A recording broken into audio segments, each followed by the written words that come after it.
I got too distracted by my phone. I'm sorry. I'm sorry. I'm just making sure dates and everything are in my phone. Wow, ZA DLC looks looking lit. Thank you, Con. Please don't be funny today. I'm in class. Ah, fuck. Ah, shit.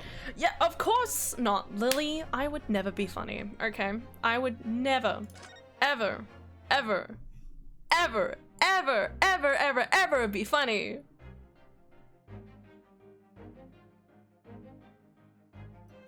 Penis. Okay.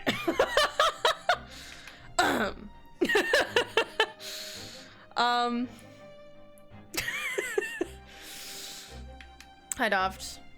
Lily, don't laugh too much, they'll hear you!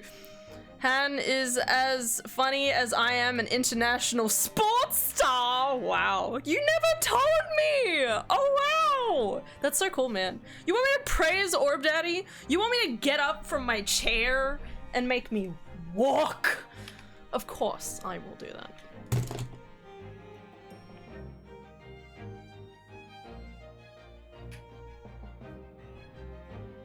I'm just saying though, look at that orb ass. Okay.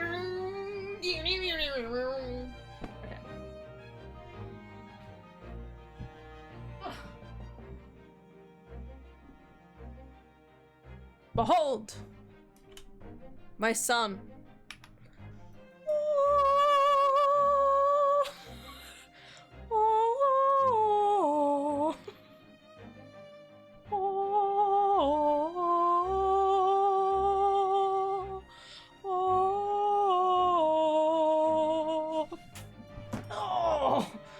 Okay, never do that again. Ah, he heavy. Delightfully so. He's just really pointed upwards now. Hannah is as funny as she is tall. Well, that must be pretty funny then. Also, you're making fun of people who have dwarfism, and that's not okay. Very disappointed in you. Anyway. Welcome guys. Welcome back to more Ace Attorney. Very excited.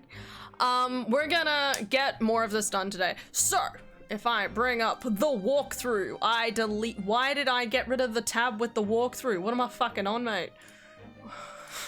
Why did I get rid of it? Ace Attorney. What are we doing? The Great Ace Attorney. Yes, yes, yes, yes, yes, yes. Okay. After this specific cutscene, we should be on to the final chapter. Yay. It's a very long final chapter, but we're getting there. So. Making a correlation. What? It's just me? You're just me? Well, okay. You know, I think that's a pretty good size, thank you. 163 is very nice, okay. I wouldn't want to be too tall, okay.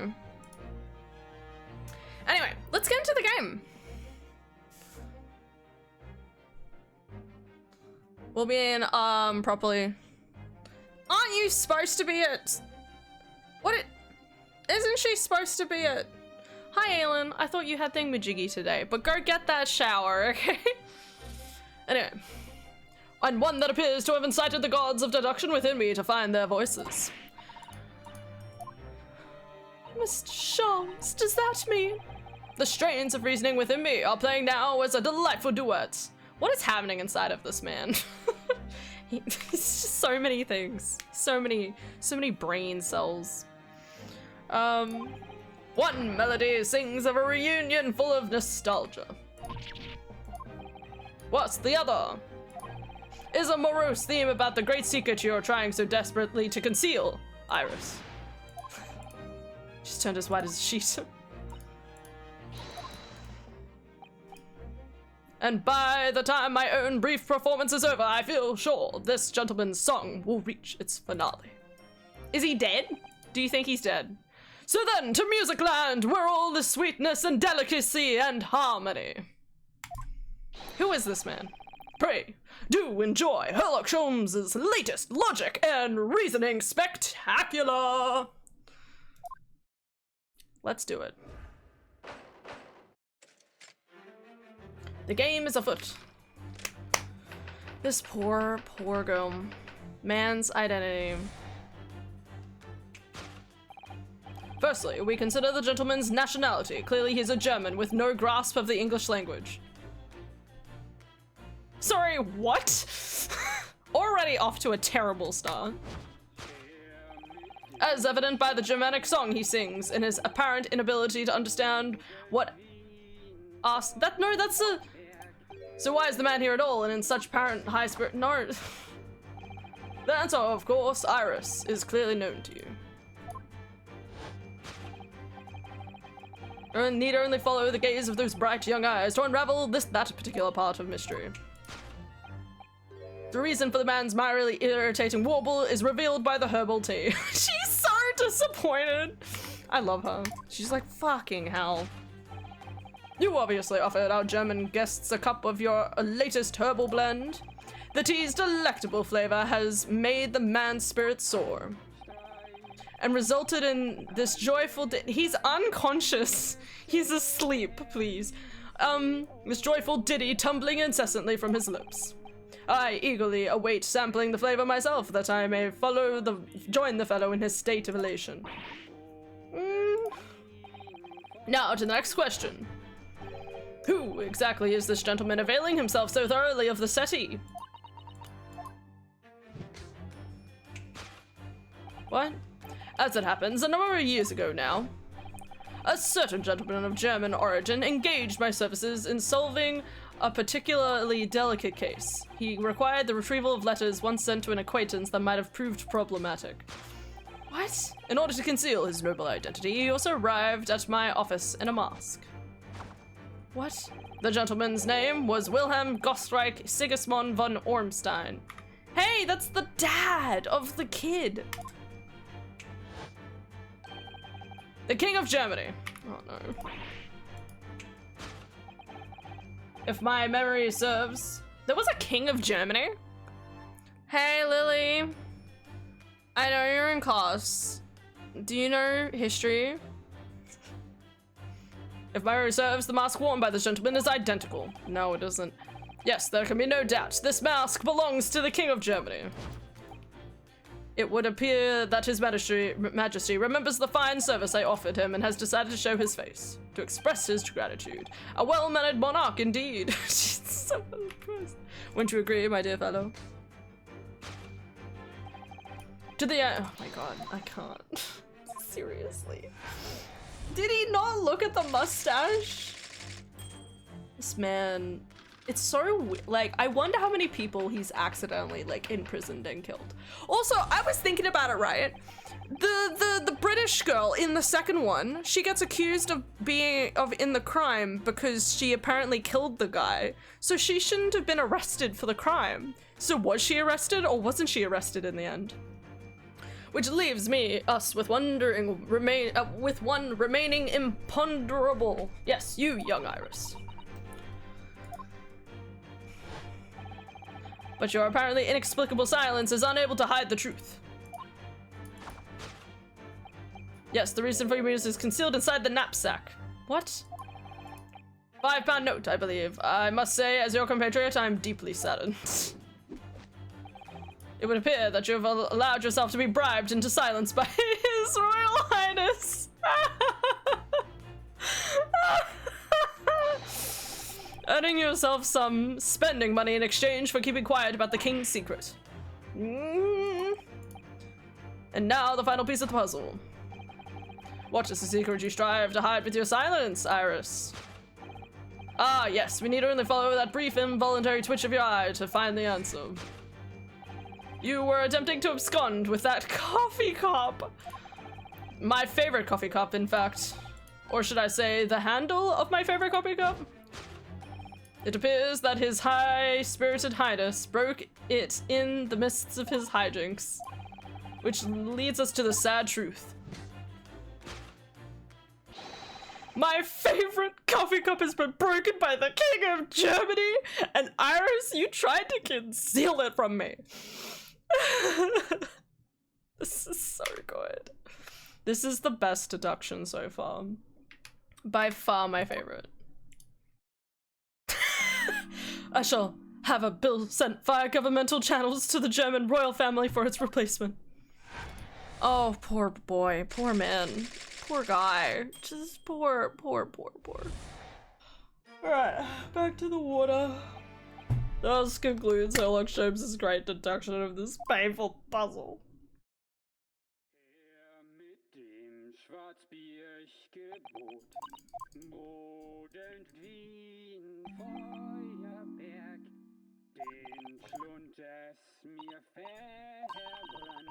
I must say, something does rather trouble me. Pray, Miss Sato, do tell. His Royal Highness doesn't appear to have moved a muscle since we arrived. He could be dead. And you haven't said a word either, Iris. Because you're wrong, you fucking idiot. No. If Mr. Sholmes has it right, you might as well own up to it now. Hi! Hey, Tom!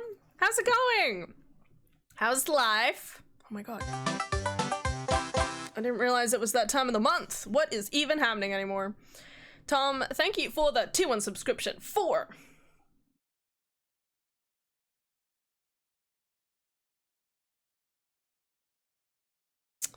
years and 3 months. Much appreciated. Yeah. Yeah. Okay, we're good. Really doubted myself there. What other things, Mr. Sholmes?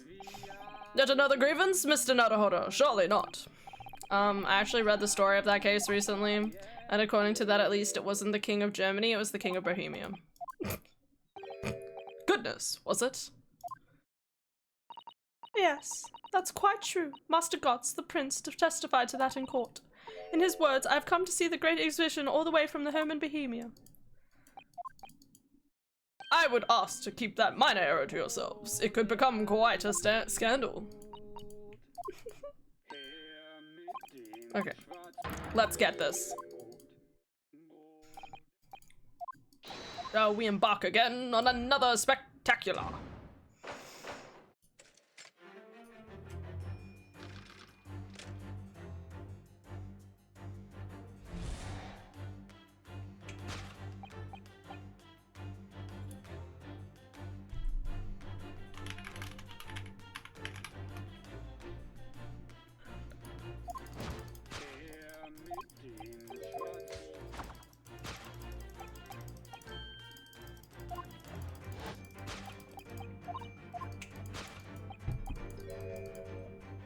The crazy thing about all of this is, does he not remember that Kazuma's mask was literally sitting on that table? Like...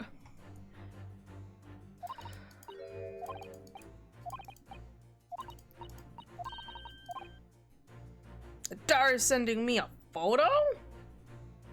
Or maybe Mum's sending me a photo. What's... Oh, it's Dara sending it. Okie dokie.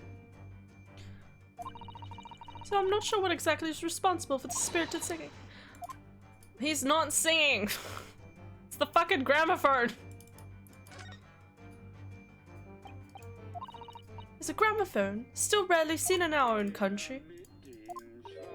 Sound certainly appears to be coming from the horn, but the machine sings. That can't be right. Science and technology are changing the world rapidly. Ugh, it's too much for my brain. That's such a feel. What's the actual source of the boisterous singing? Oh, my tart. Can her luck be this silly? The reason for the man's mildly irritating warble is revealed by the gramophone. Indeed, for no well-bred gentleman would break into an obscure folk song while making a social call. In other words, this gentleman isn't singer at all. In fact, he's dead. It would appear that the fellow is unconscious.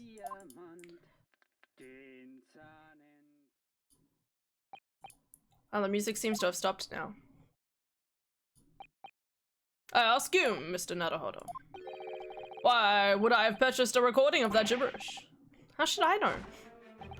Well, never mind. On with the deduction. Okay.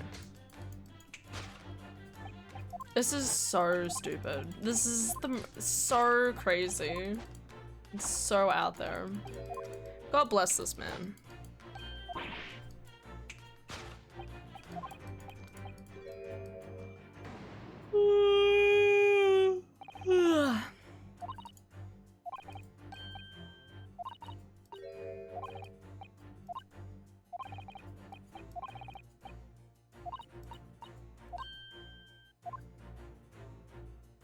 Yeah, it's fucking Kazuma's. God, what is happening anymore? Take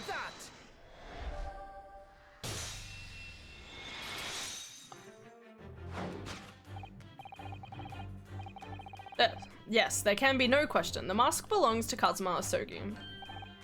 In other words, my memory is sublimely unreliable. Yes! Only you could try to make that sound positive. Kazuma's mask had been languishing on this metal chest for several days, though that doesn't explain why the gentleman is wearing it now. But it is now a simple matter to determine our guest's true identity.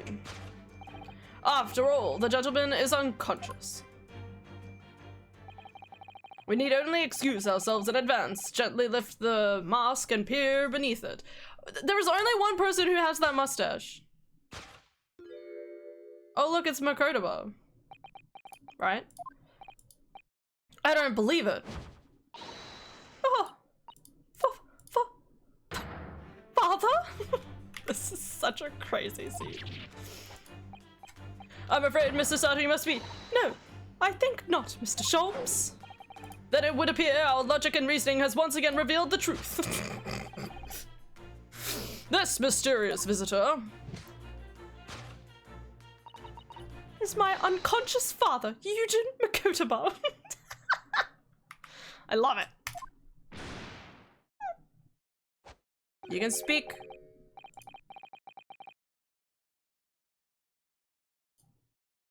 Logic and reasoning, or just looking and saying?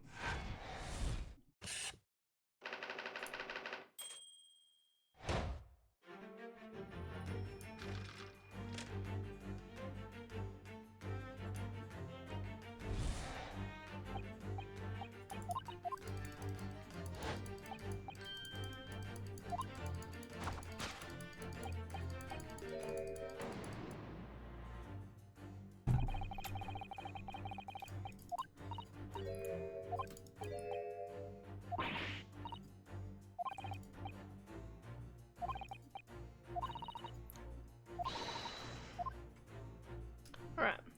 What is Iris really looking at? I think the metal chest is what makes sense, but let me just... I mean, I don't see anything else. The metal chest contains important documents, doesn't it? Yeah, the details of all the cases Mr. Sholmes has worked on over the years, written up by Iris's father, if I'm correct. If I'm remembering correctly. Did she burn them all? No. Iris, pardon, insists that the chest is kept locked at all times. She's never once shown me inside. Well, now it's unlocked. Its contents are invaluable to her, I suppose, and entirely irreplaceable. But look at it now. The catch is unlocked for once. So it is. That's hard to ignore. Very. Okay. Take that! Okay. A knapsack. It just looks like a tissue, too. I mean, the cup is broken, but yes, the reason for your muteness is concealed inside the metal chest. An excellent observation, for upon closer inspection, there is something different about the chest's appearance. It's kept locked at all times. Oh, maybe he tried to like break into it. Hear me out. He pulled the settee onto himself, went to go break it open, and then she knocked him unconscious with the tea, with the teacup to keep him silent, and now he's unconscious. That's what makes sense. Evidently, this has something to do with your refusal to speak, Iris. But it's a simple enough matter to incite you to speak, I'm sure. I merely need to open this chest. Is it open? Push him! No! Hurley, don't!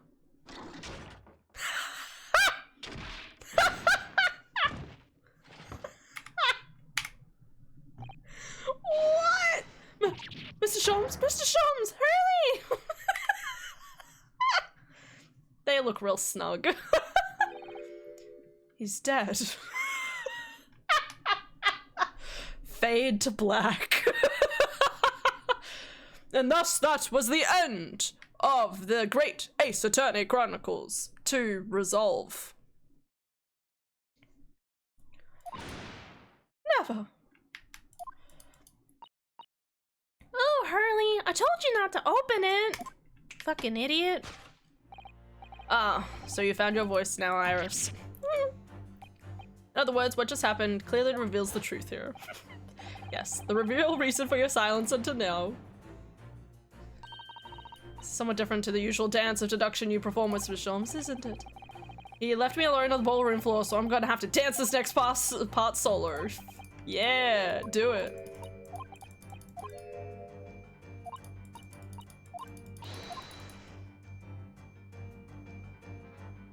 Why couldn't Iris open her mouth? Hey, look, she has like little keychains on her thing. It's a wabbit and a little dude. I thought it was like maybe the teacup. Wait, so why couldn't she open her mouth? Oh, she has the key on her.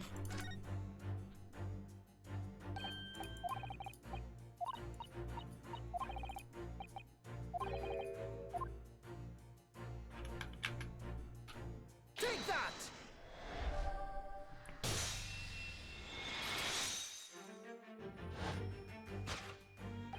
Yes, the real reason for your silence until now is that key behind your back. When Mr. Sholmes was thrown into the air before.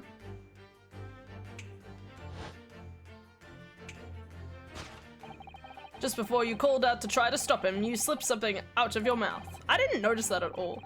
That something is the key in your hand, no doubt the key to the chest. You're so clever, Bruno. But now it becomes clear, thanks to Mr. Sholmes' graphic demonstration, we can well imagine what happened here. But Professor Mokotaba also opened the metal chest only to be punched into the air. And then sprawling on the settee. But wait, that doesn't explain all the facts. What about the stylish scarf and the cup of tea above all? Why would he be wearing Kazuma-sama's mask? It's just, well, for those curious details, I can think of only one explanation. Clearly, an unbelievable miracle took place in this room. Isn't that right, Iris? I'm so excited. Considering how the room was arranged before this whole painful experience took place. When Professor Mokotaba opened the chest, completely unaware of what awaited him inside, the mask was flung into the air just as his was, only to land neatly on his face when it fell back down. The teacup's journey through the air ended it with the caught in the unconscious professor's finger. You mean to say that stylish scarf is actually just a tablecloth? You can tell, okay? You can tell by the stitching. In this case, it's the cross-hatching, but that's fine. Look at that. Yeah! Would you expect anything less? Good job. Good job, Iris. Yeah, you're right. It happened exactly as you said. Brilliant, Bruno. This was all a test, haha! Thus concludes Ryunosuke Naruhodo's great deduction of this punchy puzzle. Do do do do do do. So then, why don't I make a fresh pot of tea for all of us? Oh! An admirable performance, Mr. Naruhodo. But in the final act of the show there, you rather missed everything of importance. Mr. Sholmes, if you would cast your mind back to the earlier deduction. Iris, clearly you're hiding a great secret. She is. Mr. Sholmes must be right. Whatever the great secret is, the cat isn't out of the bag yet. So I put it to you again. You were attempting to abscond with that coffee cup. No! God, this man. It really is a shame about Mr. Sholmes's cup. Must have been smashed when Professor McCrodabar opened the chest.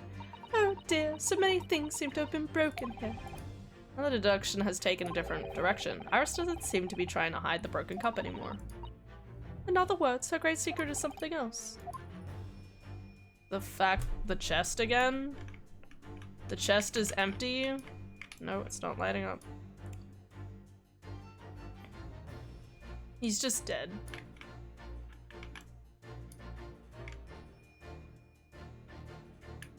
I'm still just amused by all of this.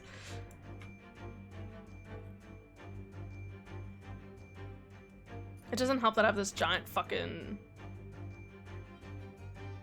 Oh!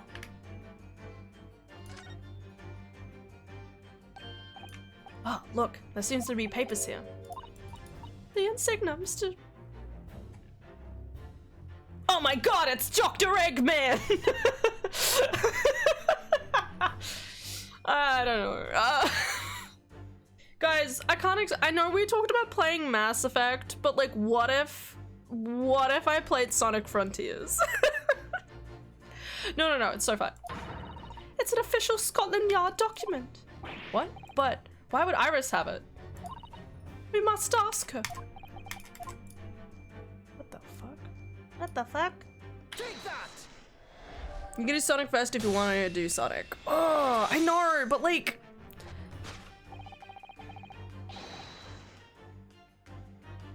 It's a hard choice. They are both two games that I very much want to get around to like playing finally. You know, I looked it up the other day, I think, and it was like Sonic Frontiers came out in like 2022, and I was like, what? Are you kidding me? 2022? Like, what? Anyway. Have a good lurk, Balvon. I will, yes, of course I will. Love you, have a lovely day. Okay, sprinkle positivity. And, Chaz keep, always. Look after yourself. Iris, as you very well know, nothing escapes the attention of a great detective. Oh no.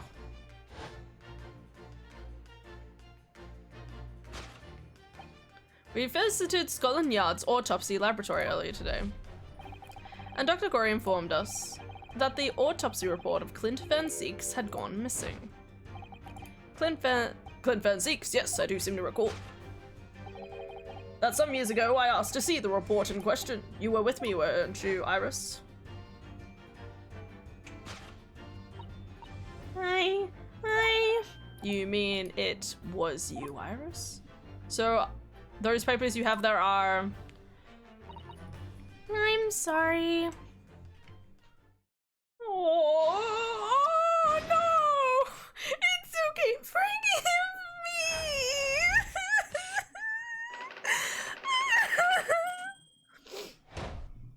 Case solved! Yeah, deduction complete!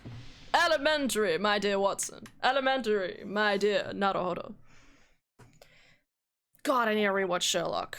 The movies and or the TV series, just anything. In truth, I would like to have thought I would have predicted the booby-trapped chest. Okay. I was a little distracted by the word booby, but let's continue. But it caught me completely off guard. I was very nearly the late consulting detective Sherlock Holmes. Oh, I'm sorry, Harley. So you mean this autopsy report really is? Yeah, I took it from the lab, even though I knew it was very important. Good on you! Was there something in it that troubled you, Iris?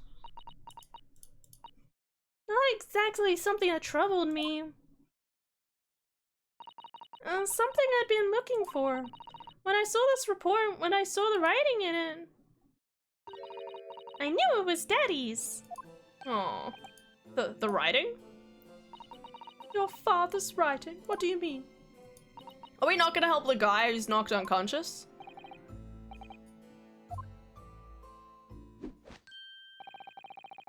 Forgive me for interrupting, my dear fellows. Mr. Sholmes, what is it? I feel as though the poor unconscious gentleman on the settee has been somewhat forgotten.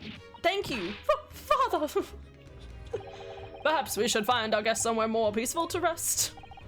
Naruhodo, yeah? Would you be so kind as to lend him your bed? We must do our best to make him comfortable, I feel. Yeah, I'll help you carry him up. So will I. No, I can imagine alone, thank you. You have tea to enjoy. What? We wouldn't want Iris's brew to stew.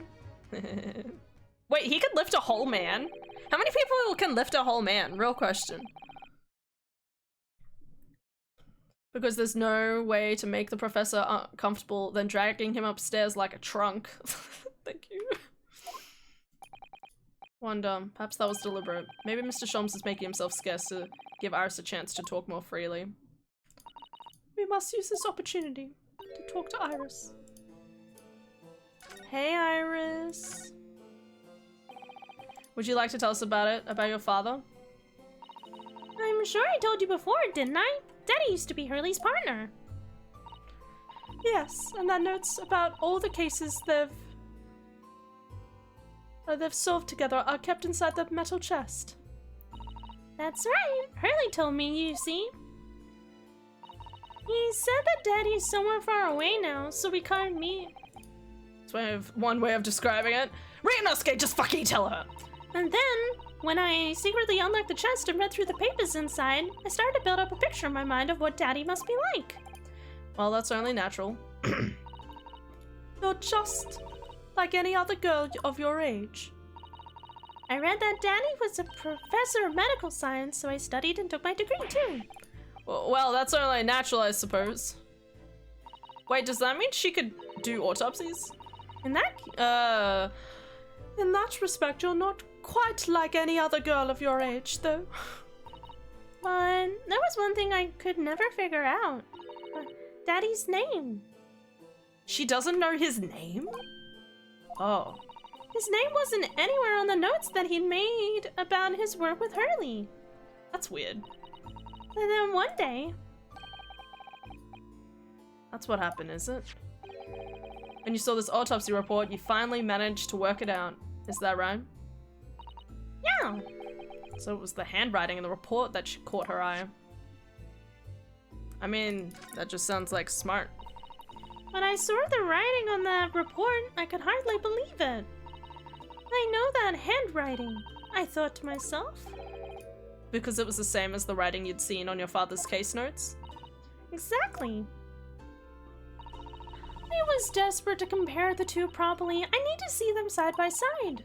I asked the doctor in the laboratory, but I was told I couldn't take the report away. And even worse, I was told that that was the first and last time we'd be allowed to even to look at it there.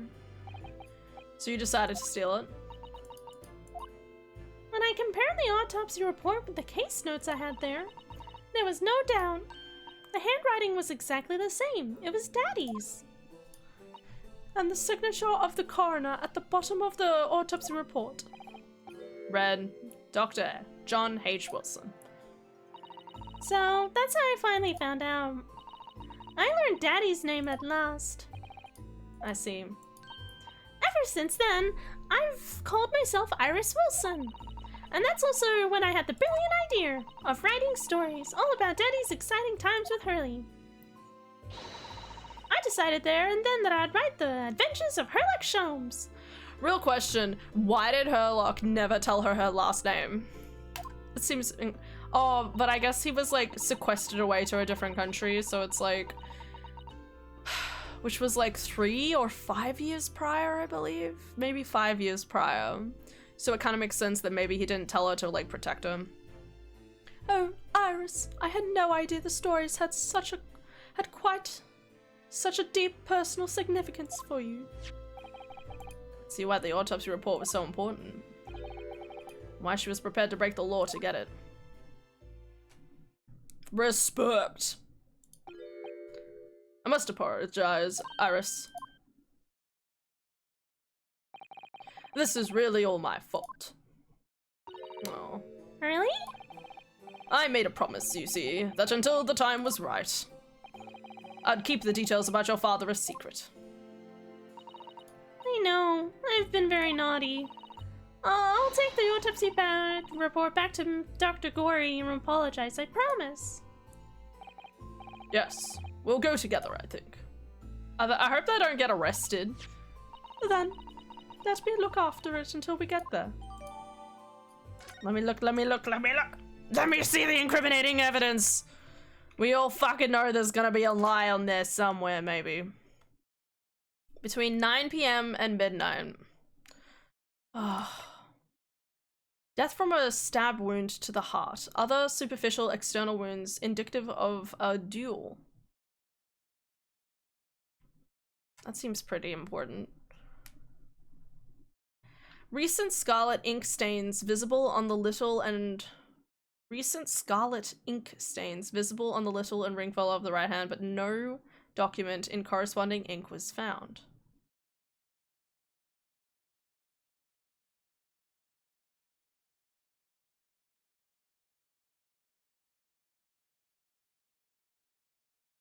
Interesting. Interesting. Okay. I think I know where this is going. Vital evidence recovered from the victim's stomach during autopsy. Credit to Inspector Gregson for petitioning so doggedly for the autopsy procedure. No internal trauma noted anywhere in the body.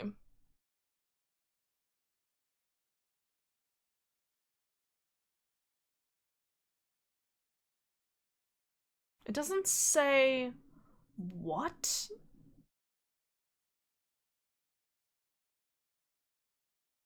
I have a theory about all of this, and it's so hard to, like, it's all just conjecture, you know what I mean? I must go and word on my herbs, I think.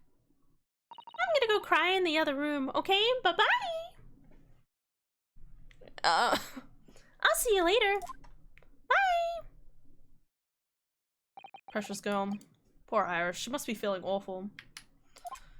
I know Mr. Sholmes is here for her, but still. Oh. Oh, how? What's the meaning of this, Mr. Sholmes? Mr. Sholmes? Oh dear me. So, you've noticed, I see. Why did you notice that I didn't? Go back. What did I miss? He was the coroner between 9 p.m. and midnight. I mean, that's a pretty big gap. Like, I'm just saying, that's a difference of 3 hours.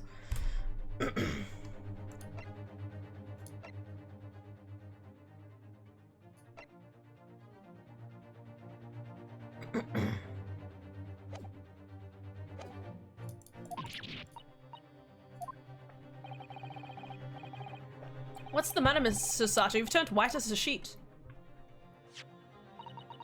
It's this autopsy report, Mr. Naruhodo, the one from 10 years ago. The writing isn't Dr. Wilson's at all. Oh. What? Huh? What do you mean? How could you possibly know that? How could you know that? Because I know this writing very well. This writing is it's my father's. What? Do we have evidence to prove that? What? Do we have evidence? Do we have evidence somewhere? The passport? Wait, the passport! Wait, wasn't there— oh, maybe not the passport. Fuck. Wait, wasn't there a thing— there was a piece of paper. We got a random— oh god, I don't remember anything anymore. This thing! Letter of introduction! Maybe? This could maybe— well, this could be potentially linked. Okay. That's crazy. Your father's? What? Professor Makotoba's? Indeed, it's true. And now you know, my dear fellows. No, I don't know anything. What on earth does all this mean, Mr. Sholmes? Because the idea that's slowly forming in my head is just too extraordinary to believe. Please, you have to explain.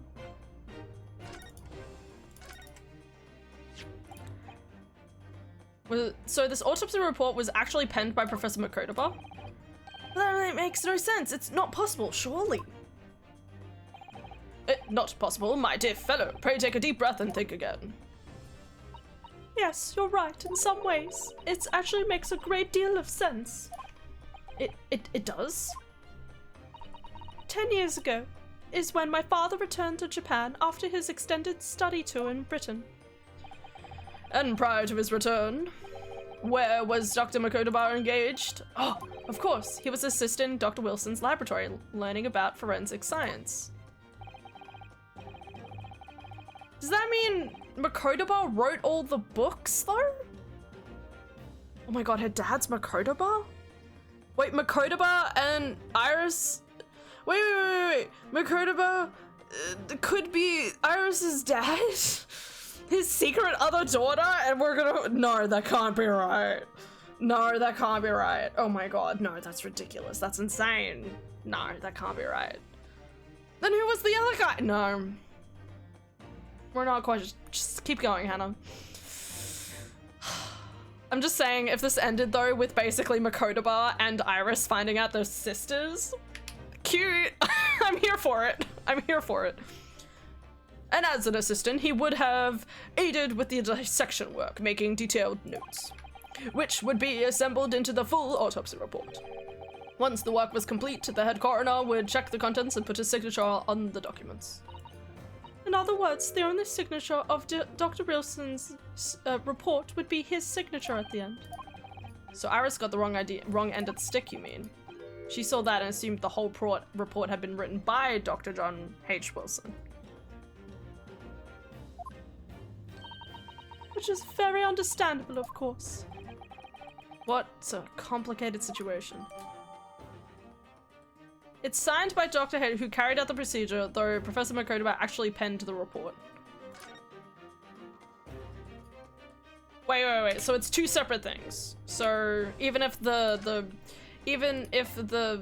signature is different, the writing, they're saying the writing is different, even though we can't see that. What? Sure. Fuck. Sure. I don't know. Thinking about it, most of what we know about you, Mr. Sholmes, comes from the published stories of your exploits. Yes, the adventures of Sherlock Sholmes written by Iris. And we really have no way of knowing what's fact and what's fiction. Most troubling for you, my dear fellow, I'm sure. So what about this supposed partner of yours? Did he really exist or not? Ah, you've come straight to the point, I see. And please, come straight to the answer. I believe Iris explained it in one of her installments. He was a trusted comrade and the only person I could truly have called a friend. And did this partner of yours truly make a record of all your cases? Are his notes really stored inside that metal chest? Absolutely, my dear madam. Absolutely. So, where's your partner now?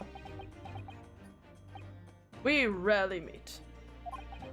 You see, he lives on the other side of the world. What is happening?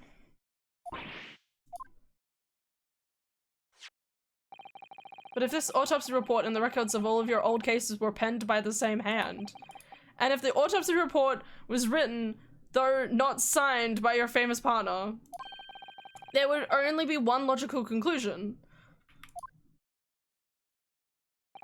Pray, impress me. This was not a change I was expecting. Your partner would have to be Yuji Makotoba. What? In other words, Miss Sasato's father. What? No. Upon my word, Mr. Naruhodo. No! Yeah? You are coming along wonderfully. You have hit upon the method at last. Oh my god! This is insane. I love this. Okay. You finally grasp the art of deduction. You mean to say... Allow me to introduce you. Oh! To my great friend and partner, Makotoba. This is such a crazy twist of events. Professor Makotoba? There's a reason why I gave him an Australian accent.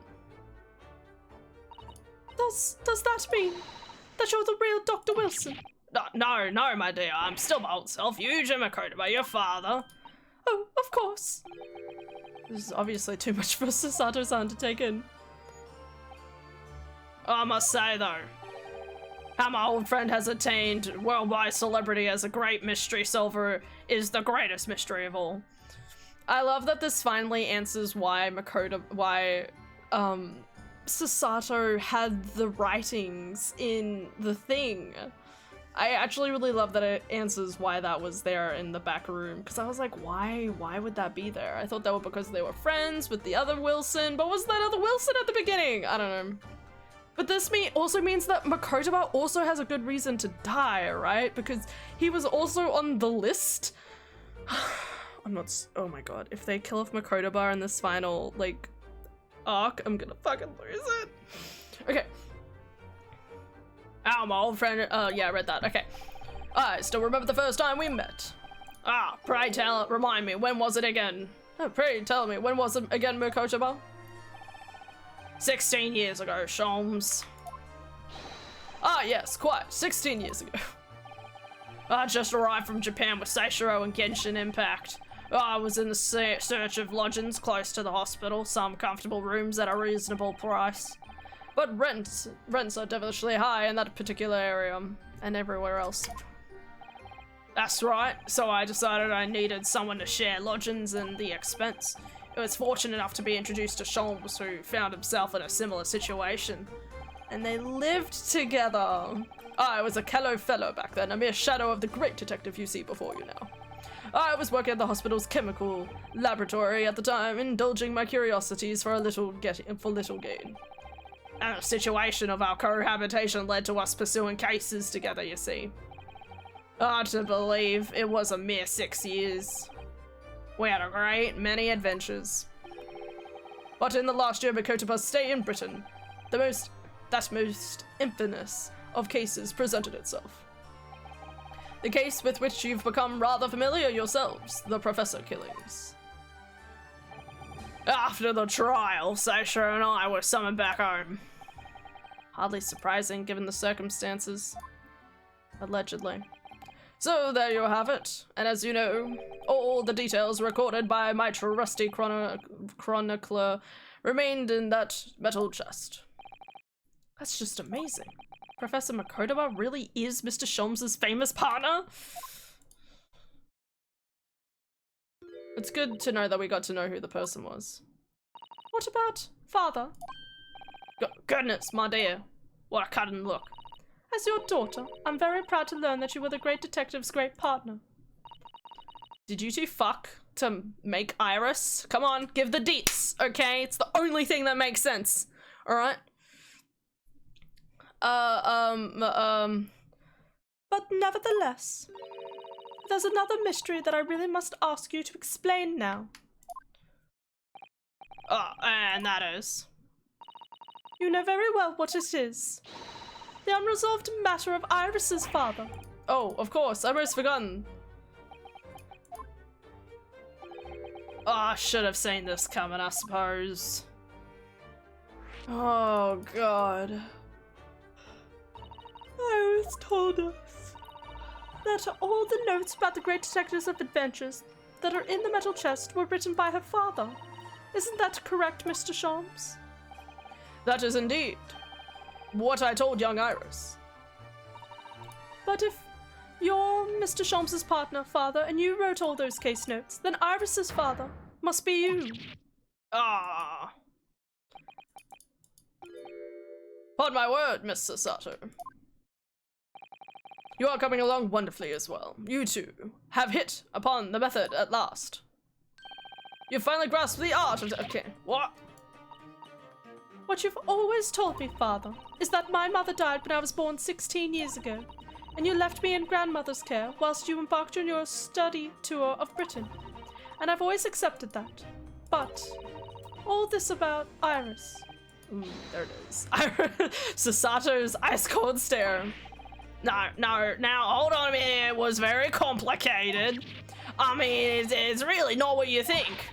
Then perhaps you'd like to explain exactly what it is. There it is. Now the eyes go from ice cold to red hot. No, really, you've got the wrong end of the stick. Show 'em, say something, man. Anyway, I have to go. That's quite enough, my fiery fellows. Mr. Sholmes, when did he get all dressed up? Whilst I don't like to interrupt this exciting exploration of the past, Kotobra and I have urgent matters that require a short excursion. I want answers, thank you. But it's very late, Mr. Sholmes. Where must you go?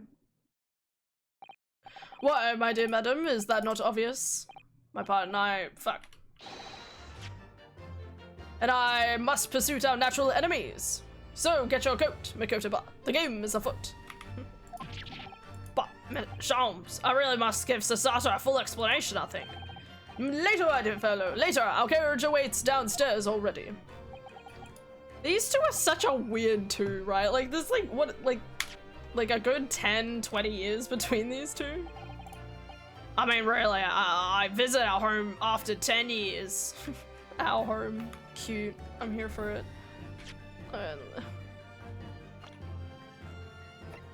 43 and 34. Yeah, so 9 years difference. Okay. When I opened the chest in a fit of nostalgia, I quite inexplicably passed out. As if that wasn't enough, even I eventually regained consciousness and plunged straight into all this. Father, please. Go with Mr. Sholmes now. What? I've no doubt that whatever happened, you are acting in everyone's best interest. And this is how he fucking dies, and then it's like, oh no, we never get answers. Hi, Aelin. Hello, lovely screen and world spinny. So I'ma bed pretty early. That's good. Okay. Lie down, rest up. I trust you completely. Oh, you know. If Makotoba dies, I'ma kill a bitch. Sasato. And sending the great detective and his great partner off on a renewed adventure together will end with their eventual demise, is more than I could hope for in my wildest dreams. That's kind of true. Very well then, we'll speak later. God, they're gonna die. So, I believe your own work is done for the day. I wish you the best of luck for tomorrow. Yeah, Naruto, good luck in battle, and in reaching a decision. A decision about whether to go to Japan, I suppose? Back to Japan? So much happened that day that I barely knew what to do with myself. I don't blame you, mate. I don't even remember what happened. It would only be later that I'd come to realize how amidst the chaos I'd unleashed were all the clues I needed to finally unearth the truth. I know what's going on. I'm pretty sure I have a All good the photo in my turmoil head. was necessary to give me the resolve to see everything through. Roll credits.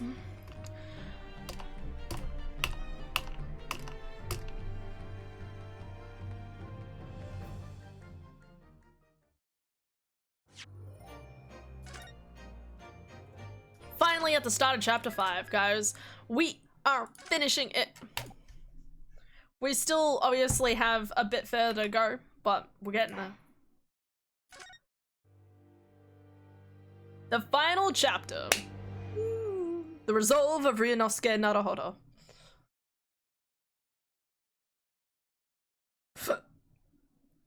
Oh, there's no opening scene? Okay. 3rd of November, 9:14 a.m. The Old Bailey. So, the time's finally come. Today, we unravel... we unravel everything. I'll be counting on you to support more than ever today, Mr. Sato. Yeah, she does not look like she's having it. Oh. One more for the road. Oh no, what's the matter, Mr. Naruhodo? Nothing. I was just saying I'd be relying on for your support, but... I'm so sorry, of course. I know I can be rather incompetent at times, but I shan't let you down. When have you ever been incompetent? Would you mind helping me to my feet then? Oh, dear, I'm really very sorry. She's funny.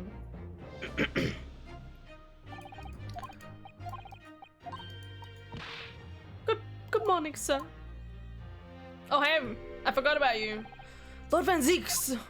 Gorgeous man, I haven't said his voice in a while. Thank you for all your efforts yesterday. What, did I hear that correctly? He thanked me? What? Oh, no, nothing, just, I hope we can clear things up today. I really can't make this man out. His face says, I hate you, but his words are almost jovial today. They're more so, hip hip hooray! There's hope. In fact, he hasn't been very Reaper-like at all since this all began yesterday. He trusts us. Lord Van Zeeks isn't the Reaper. Naruhodo. Good point. The Reaper, I suppose in hindsight, I shouldn't have allowed that misconception to go unchallenged. Huh? It was my tacit acceptance of that pseudonym. My failure to stop the Reaper becoming something more than a mere legend that led to this. But you're not to blame for that, Lord Van Zeeks. It's only because serious crime in the capital dropped off so sharply that the public started calling you that. That's why you didn't say anything, isn't it? To be frank, I'm not sure that was the sole reason. I mean, being called the Reaper is an amazing moniker. Especially for a prosecutor. A little intimidating, obviously, but we're here for it, okay? There was a rumor at the time that the Reaper was really the ghost of my late brother.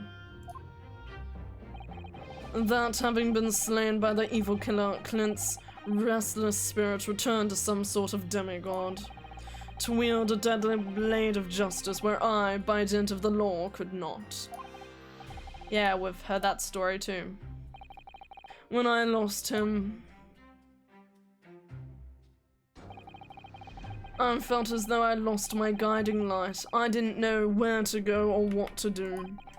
And so, in some small way, I wonder if perhaps those rumors made me feel his absence a little less keenly.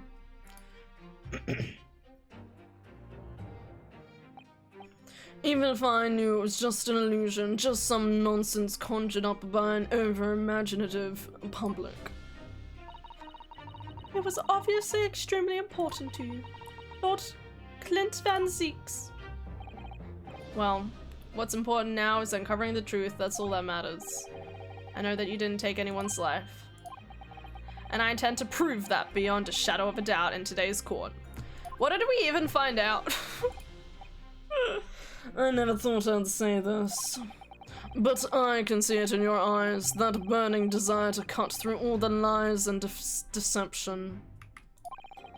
I can't deny it any longer. You are a lawyer of absolute integrity. Thanks. We're cool. We got compliments. Yay. Okay. Thank you. Now tell me, why do I detect the scent of expensive tea leaves in the area? Hi, Iris. Oh, Iris. Where'd you get here? Oh. I brought one of my special blends. Hurley loves it. Says it helps him clear his head. I thank you. Oh, That's surely the first and last time I'll ever see a sight like this. You seem different today, Iris. Huh?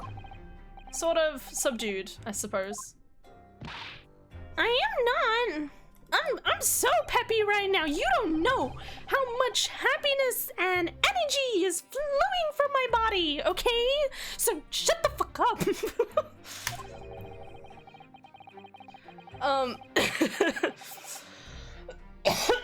She's clearly very troubled about having stolen that autopsy report from Dr. Science's laboratory.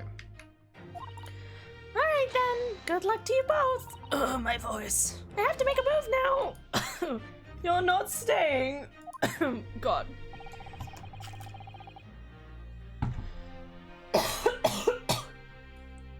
Oh my god. I thought you wanted to watch today's proceedings. No, I don't give a shit. I'd like to cheer you on, obviously. But I've got lots to get ready. Get ready for what? Oh, yeah. Would you take this? Aw, it's the chopper bag! Isn't that one of the little felt dolls you usually have dangling from your knapsack? Yes, it's a lucky charm. A little Hurley that I made once. It does look like Hurley, I will say. That's such a cute charm. I would buy that.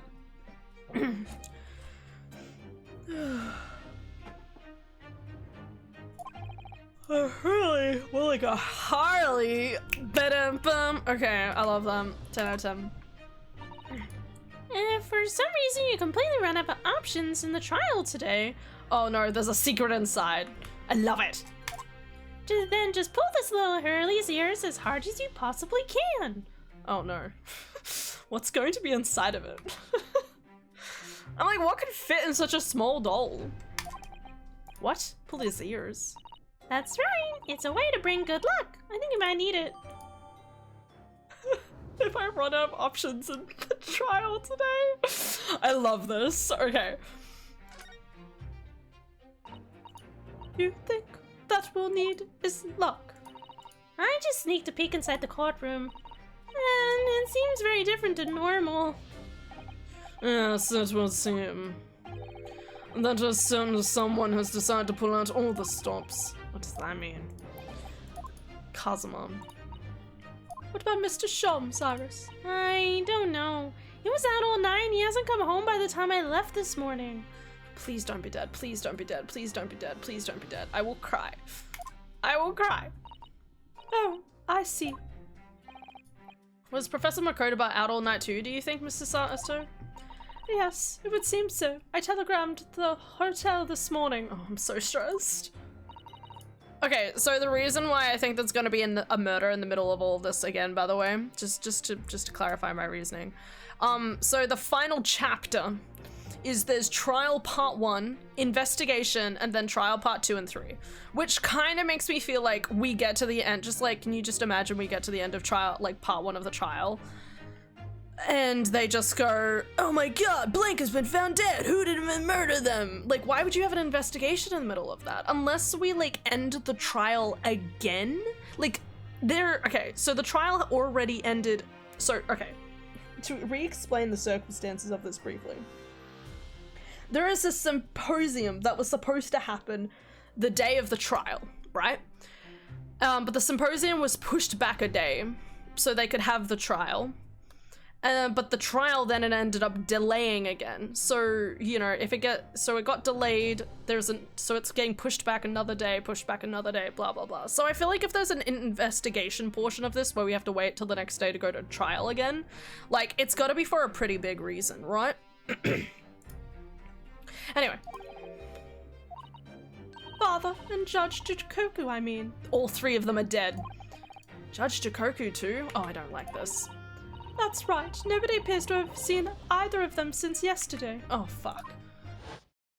They're all dead. They're all dead.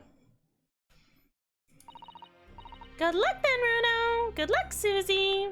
See ya, Vanny. The Van Zeeks. See ya, Zizi. And you, Mr. Reaper, I hope it goes well. Okay, Mr. Reaper. Close enough. Once again, I thank you for the delicious tea. It was very soothing. Cute. Oh, I'm so glad. She's so cute. Let's go for Lord Van Zeeks. Lord Van Zeeks has always been the formidable prosecutor I had to lock horns with in court. But not today. Today, I battle with another in pursuit of the truth. My best friend, Kazuma Asogi, who I trusted more than anyone else in the world. Now I understand what it was that drew me here to Britain all those months ago. Now I know exactly what destiny had in store for me. It's all been leading up to this one day, to this one trial, to this one final reckoning. I love it. Let's do it. 9:30. So early. Where's the judge? Feels more oppressive here than it did yesterday. Her cold stares piercing me like knives from all sides today. Oh, Mr. Nadahodo, look. Oh no! Oh, fuck you! Oh, why is he the judge? Literal jump scare.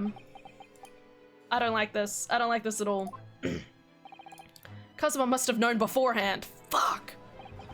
The ramifications of this trial now extend far beyond the murder of one Scotland Yard inspector.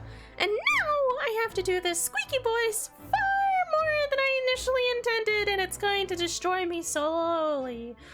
But it's fine. It's so fine. It's so okay. Okay, let's do this. In fact, events have come to light that threaten to rock the very foundation of our core country's legal system. It's just a higher pitch, Iris. Okay, you can't go with me here. The escape of a condemned criminal on the night of his execution, the subsequent unlawful shooting of the man, and the revelation. Why does that word sound wrong? That prison staff must have been complicit in the jailbreak. Britain is currently hosting influential members of the judiciary from countries all over the world. It is imperative that we uncover the truth in these proceedings to avoid international embarrassment. Believe you me, no one's gonna care. By royal decree, this will continue to be a closed trial. I don't like him. And one over which I, male Strongheart, exercise total and unequivocal authority. Oh no! How are we gonna, guys, how are we gonna get the ruling that we want? How are we gonna make what we want to reveal come to light if he's literally the judge? This is not good. This is so bad. Fucking hell, mate. They're ghosts! Oh my god, the 6 jurors, Flames just... Oh my god! He killed them, and now the ghosts are, like, haunting in that place. As was the case in yesterday's proceedings, those here present in the public gallery are distinguished members of our judiciary. In other words, a collection of your acolytes, Lord Strongheart. On a personal note, I find this most distressing, Lord Van Zeeks. That's unprofessional. Shut the fuck up, okay?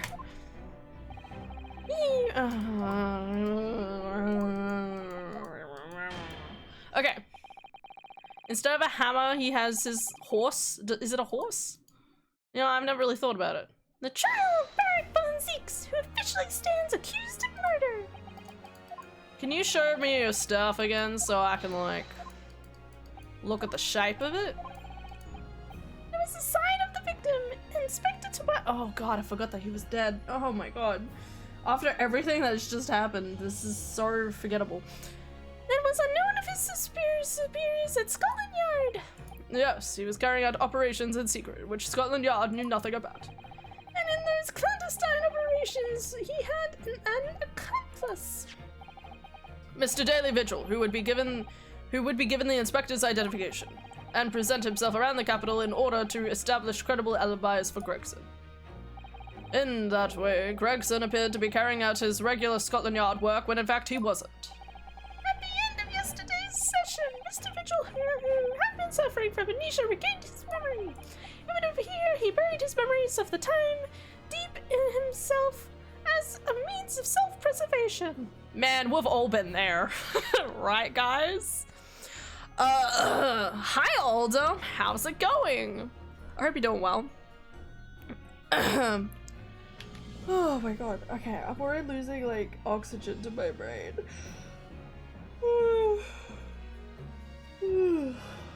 Okay.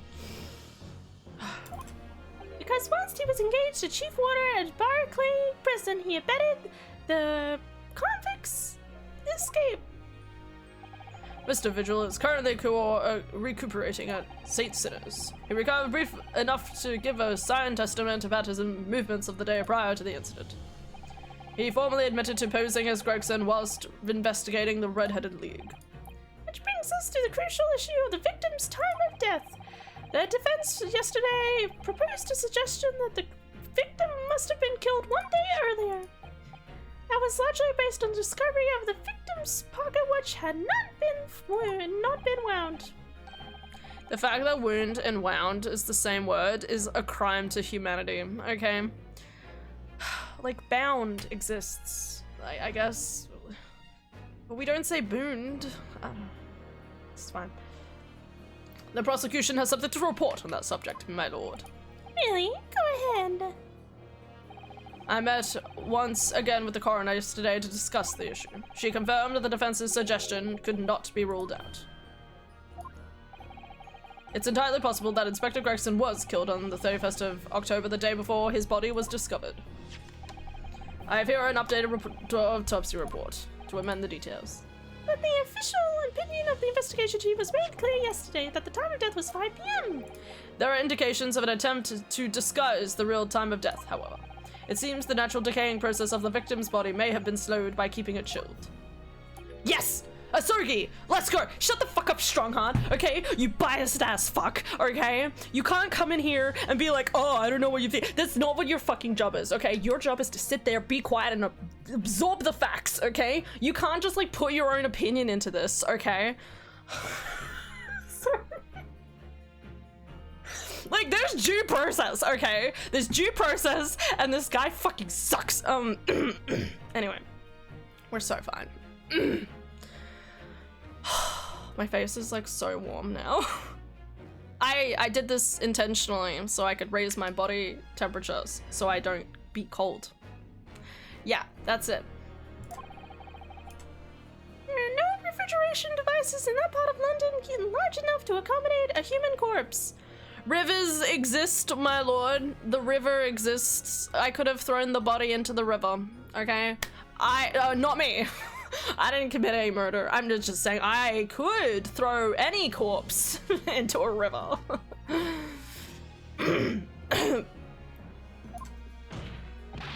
My lord, this is more than just conjecture. There's evidence to support the idea. We must investigate it thoroughly. Can we bring back the other guy? I want the other guy to come back. Where's my other judge, man? God will accept the new report as evidence. Yeah, you fucking better. What indeed? Inspector Gregson was using Mr. Vigil to cover up his real movements. It's conceivable that he was killed in the course of his secret activities. Do I sense that the prosecution has some information regarding those activities? Scotland Yard put an enormous effort into investigating that precise matter yesterday. I think we should begin by presenting the results of that investigative work, so the prosecution calls its first witness. Oh, hi, Gina. Inspector Gina Lestrade reporting, representative of Scotland Yard. I'm so proud of her. She's come so far. I'm so proud. Okay, I'm gonna save here just briefly because I haven't saved in a while. I'll save again in a couple minutes, I'm sure, but a self-conferred rank, but nevertheless. It's Gina again? What's your problem, Otto? What's with that Gina again? Look, eh? The boss meant the world to me. He's done more for me than anyone else ever did. Oh, Inspector Gregson, you mean? He's got me out of the slums back at the East End, took me under his wing, told me that life can have a purpose. So that's why I'm the best person to be standing here speaking for him. Oh, Gina. Right.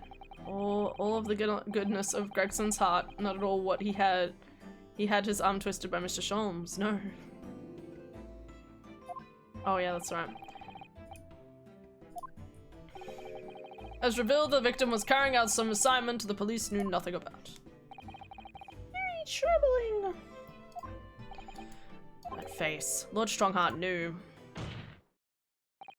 So, Inspector Lestrade, let's hear exactly what it says in the report. Oh, coming right up, sir. Let me just pore over my papers.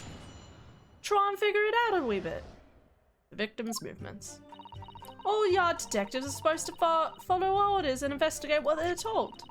But a little search of the boss's office turned up a notebook that had a load of secret meetings in it. According to that, the boss was looking into some smuggling goods stealings that day. Looks like it was a big job and all, but the coppers weren't onto it yet. What matters most is there's witnesses what saw the Reaper at the place too. The day before as well. Smuggled goods. Whoop. Sorry.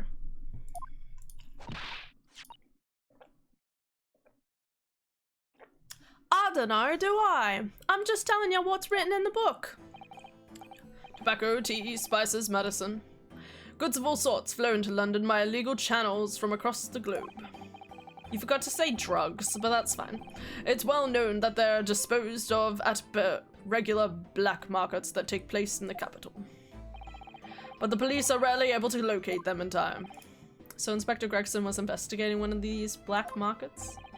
It's been suggested that high-ranking government officials may be involved in black market activity. No doubt Gregson was trying to avoid details of his investigations being leaked to the involved parties.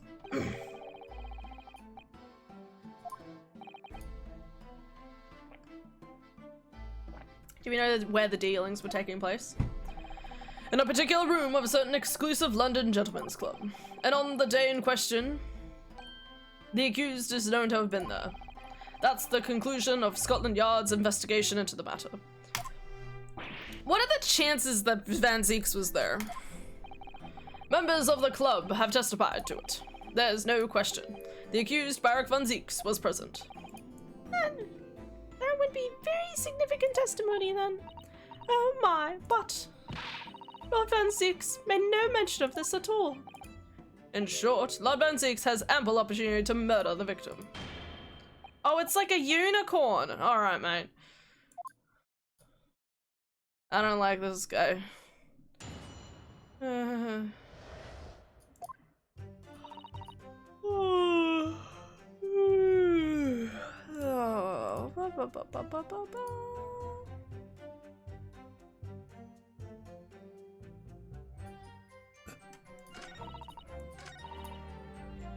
Hold it! Do you have any idea where those dealings were taking place? Yup. It was all there in the boss's notes. Let's see if I can remember. As I already said, the illegal dealings were due to vegetarian. Yes, I remember, but I was hoping I would find out the name of the club. That won't be necessary. Well, that's suspicious. What? It's conceivable that the club might be used again by the smugglers in future. Therefore, the prosecution has been asked not to reveal the name in these proceedings. Boo! I don't know what the fuss is about. It's right here. All I've got to do is read it out loud. And I could too. I've got this reading game button down up now. Can't I show you what I can do? Go on, what's the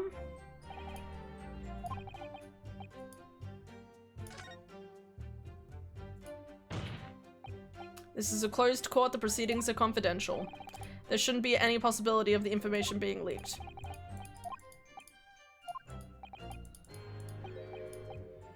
The prosecution has no objections. Yes! Yes! Yes, Asogi. I fucking love him. You know that Asogi is outright defying him here, and I love it. I'm living for it. Okay. Kazuma? There's no question the Inspector Gregson was looking into these black market dealings. However, it's not yet established that he was on the particular trail on the day in question. If the defense requires to know the club's name, the prosecution has no intention of being obstructive. Yay! Man, that's so different to, like, every other trial I've been a part of. Right then, I get to show off my reading skills. Yeah! Apparently, smuggled goods name was gonna happen at a gentleman's club called the Grouse. Terrible name. Is that supposed to be, like, German grouse? Like, big? Like, gross? Like, gross? I don't know. Let's save.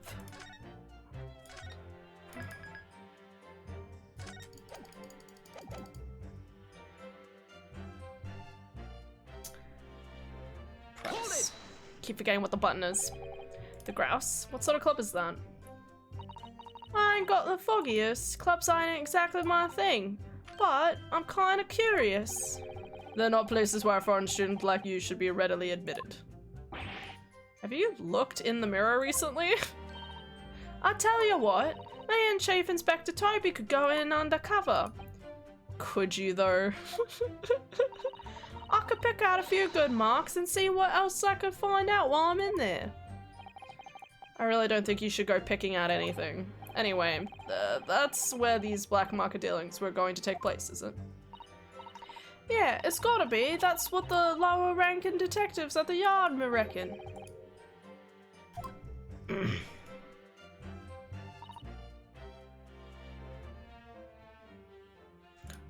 at my...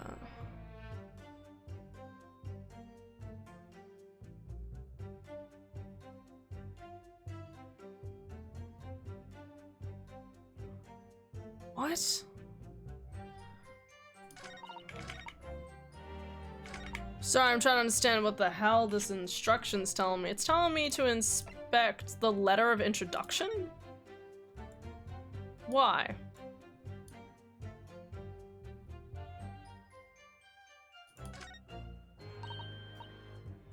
Looks like this is some sort of steamship ticket. I swear I tried clicking on this earlier, but that's fine.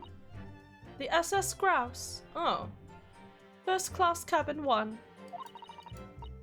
Yokohama departure 11th of September. London arrival 1st of November. It's the boat that Professor Makotoba and Judge Jukoku came on from Japan, isn't it?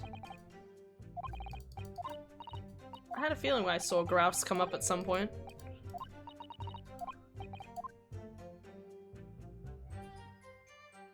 What? Examine the back of the and find a ticket for passenger.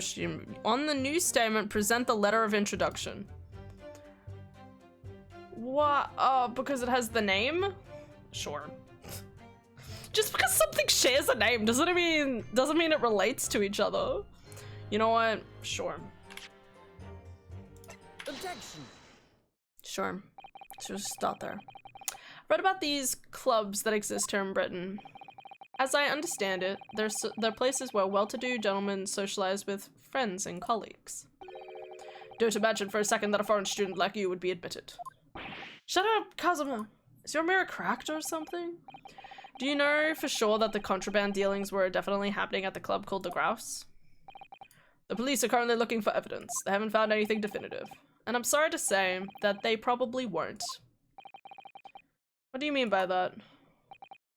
I mean that the place Inspector Gregson was secretly going to visit on 31st of October may not have been a gentleman's club at all.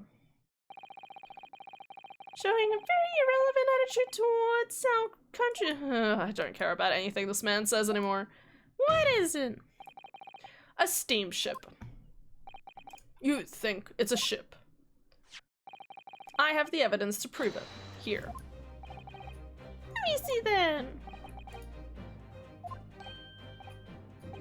The other side, my lord. Be more specific. Ah, this would appear to be a ticket for passage upon a steamship, yes. The SS Grouse. Oh, everyone's on their knees. So there's a steamship named the Grouse that happened to share a name with the club. But I'm afraid to say, there's a flaw in your logic there. How? Look at the ticket. Notice the date of arrival in port. The ship's arrival at the port of Dover on the 1st of November. The day on which the sounds like a gunshot was heard on the Fresno Street. In other words, on the day in question here, the 31st of October, when the victim was on his clandestine mission. The ship hadn't yet docked on British shores. That would certainly make an undercover investigation somewhat challenging. Objection. The fact that the steamship hadn't yet reached Britain substantiates the defense's assertion that the victim was investigating the SS Grouse on the day in question. That he had been on the boat the entire time? Why, sorry, what? Let's show your evidence for that assertion.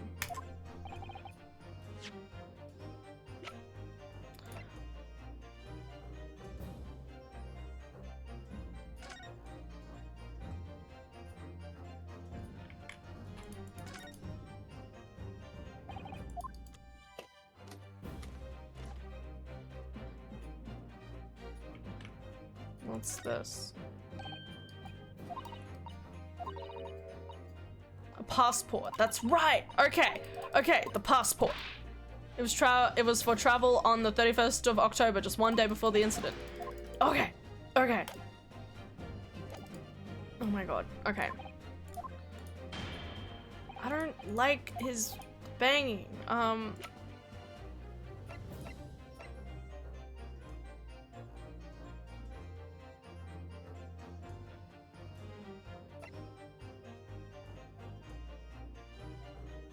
Does it want the password or does it want the trunk? Substantiate your claim the victim was investigating the SS Grouse on the 31st.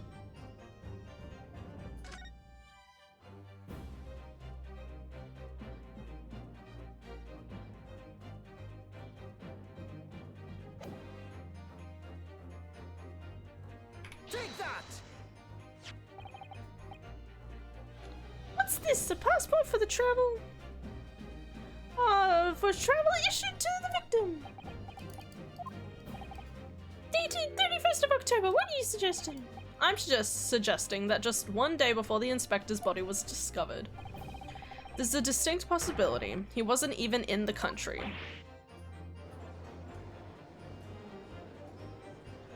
Wait, so you're saying he died on the ship and then his body was like taken over later?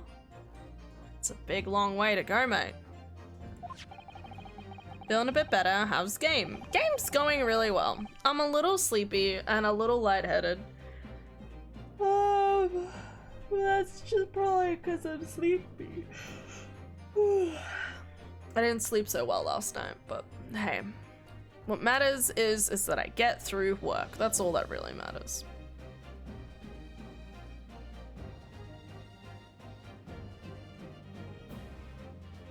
Better take care of yourself. I will. I will. I just need to sleep more.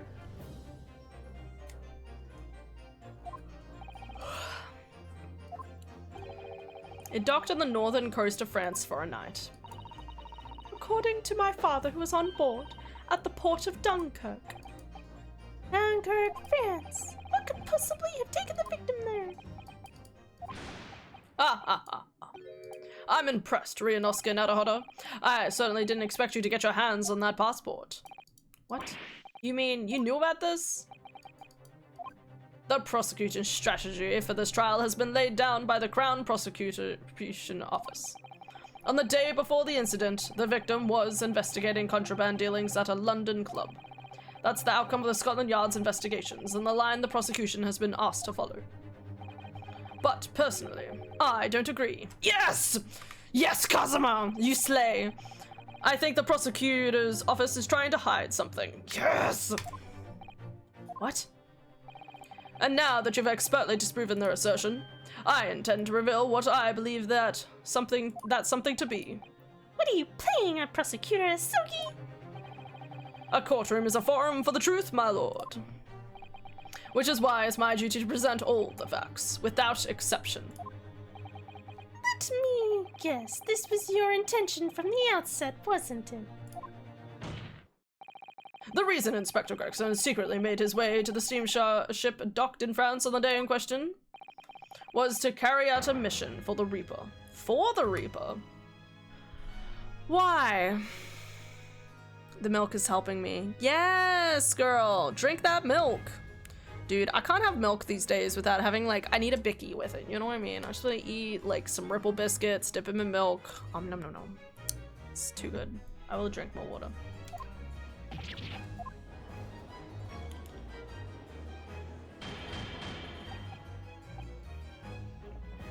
Can I just say, there is something so satisfying in this game that, you know, the prosecution is actually being as earnest and earnest to follow the truth as much as we are, and the person we're actually trying to fight now is the judge.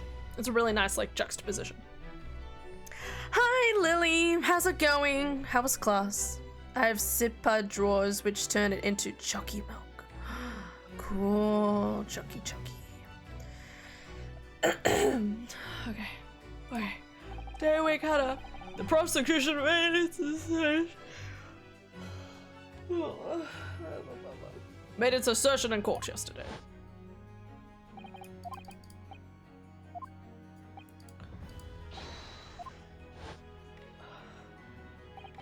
But in reality, the truth is the opposite of that. What? Inspector Gregson wasn't investigating the Reaper at all. He was, in fact, acting for the Reaper. So you're saying the mission he was undertaking was, obviously, an assassination. What? Barak von Zeeks never carried out any of the actual killings. Whenever the Reaper's victims lost their lives, he always had a cast iron alibi. Which tells us that he must have had an accomplice. And you claim this was Inspector Gregson? What the hell you think you're saying, eh? My boss would never have done something like that. And yet, when you consider all the facts, it all makes perfect sense. No, it can't be. We also arrived at the same conclusion, didn't we? That Inspector Gregson was operating as the Reaper. A part of the Reaper. There's no way that the person giving him his orders was Lord Van Zeeks. No, the true Reaper is someone else. Baron Vegan Von Zeeks is not the Reaper. Yeah! Wait, what the fuck happened to the other guy? What other guy? I'm doing alright, but head hurts. Gonna get some foods. Go get that food! Yeah! Drink some water. I love you, Lily. Doing great. The judge. Yes. The judge has been kicked out and now Lord Strongheart is taking it because he's trying to strong arm the meeting. But obviously he has absolute authority, so if this trial continues, it could end up a little dicey. You know what I mean? Because he's going to be like, I don't believe you. What I say is law. Sprinkles. So I'm a little... Why did the guy get kicked out? No, he just decided to take over position as the judge. So the judge, and he's allowed to do that because he's the Lord Chief Justice. He takes care of most of that stuff. So he's just decided to step in. A predictable response from someone who's advocating for the man. And even if it's true that Gregson was operating as an agent of the Reaper, the suggestion that he went aboard the SS Grouse on an assassination mission doesn't make sense at all. Absolutely. It's very simple. On the day in question, nobody was killed aboard the steamship. Professor Makotobar and Judge Jikoku were on that very ship. If someone had been assassinated, I'm certain we would have heard about it. What's so funny? You're right, of course. No suspicious deaths were reported on board the ship. But I think perhaps you've missed the point. That's precisely why Inspector Gregson himself lost his life. What? Gregson did board the SS Grouse that night with the intention of dispatching his mark. But his mission ended in failure. Failure? It seems that the defense hasn't yet grasped a very important detail here. What are you talking about? What detail? Inspector Gina Lestrade. Yeah, what? Not sus at all. Yeah. Definitely not suspicious. He's so chill. The victim's notebook that you read in an excerpt from earlier. That doesn't contain details of secret investigations at all. It describes 10 years of assassination plots to be carried out by the Reaper of the Bailey. You're lying. Even if all them bludgers what got taken out of coming, the boss weren't the Reaper. Poor Gina. There's no question that Tobias Gregson was heavily involved in the Reaper's activities. You may just be an apprentice, but if you've spent any time at Scotland Yard, you must have heard rumors. I heard nothing, and I don't believe a word of it.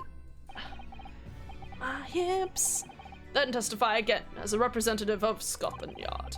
Consider it your chance to defend your boss. Well, I don't... I concur. The witness will give a full, formal testimony. Miss Lestrade, tell the court everything about the secret notebook. Watch the innocent Sholmes be a murderer. No, not Sholmes. I mean, no, it's not Sholmes. It's not Sholmes. It's Strongheart. We all know it's Strongheart, okay?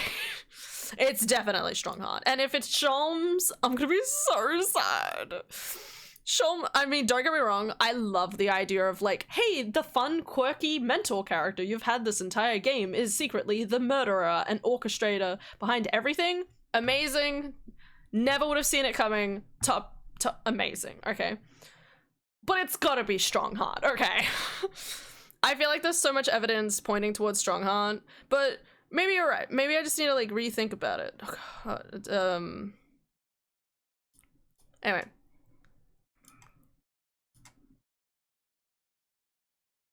Press the first, second, third, and fourth statements. Ugh.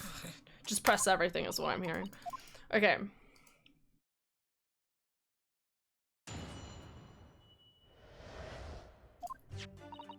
Yeah, this notebook does have a load of stuff about what the Reaper got up to these past 10 years. Names of victims, dates, and places and stuff, and the last entry in there was 31st of October. It said graphs for the table on the date, and then the name of the mark. There was a note about him being a criminal what got away from the Reaper in court 10 years ago or something. But honest, the boss didn't do none of it. It was just investigating the Reaper, that all. I'm gonna burst out laughing about my sleep high guess. You're sleep high? You got high while asleep? This must be so hard for her. Can't deny it, sure, Ryunosuke, naruhodo. The notebook contained the name of the final mark and the location where the assassination would take place. Information that the victim could only have known if he was working with the Reaper.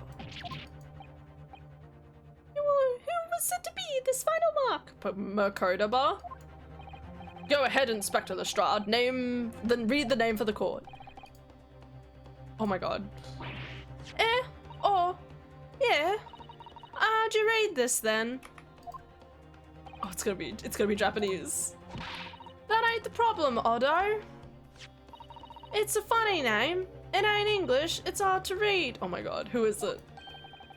So it's someone from overseas? Oh my god, are we gonna find out that the person who killed Tobias was fucking Jikoku or Makotoba? Oh my god, this is insane.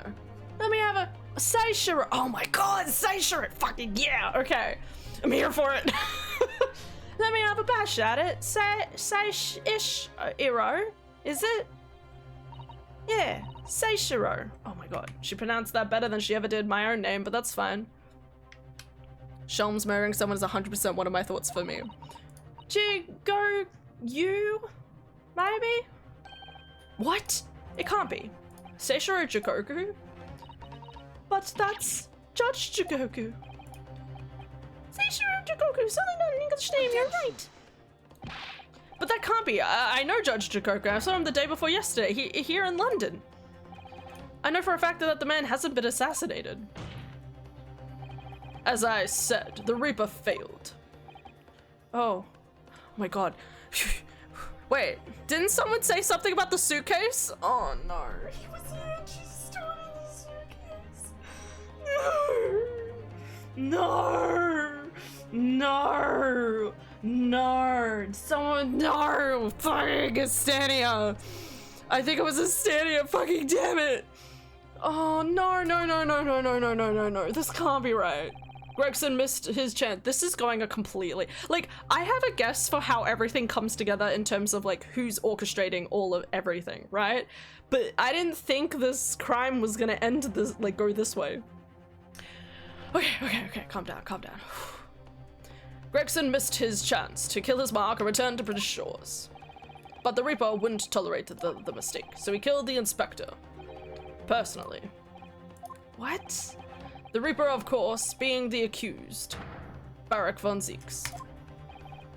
It's an undeniable logical argument. Kazuma, you planned for the trial to go this way all along, didn't you? No. I have no idea what's happening. Don't stress. But it's good that you're getting sleepy. Oh, hi, gorgeous. Yes, show me your legs. Pray, forgive the discourtesy of filling my hallowed chalice while I stand accused of murder. I love him. Lord Van Zieks? The accused has no right to speak uninvited in court. You will return to the dock. I say nothing of whether or not I'm the Reaper. That's the task of the court to decide. But there is one thing I can say unequivocally. That girl is no detective. Eh, what? Nah, that's right, I ain't. I'm an inspector. Repeating rumors heard around the yard, reading entries from a notebook of unconfirmed origin. That's not testimony, it's practically a script. No doubt the rest of the trial will go exactly as you've clearly planned. Oh my god.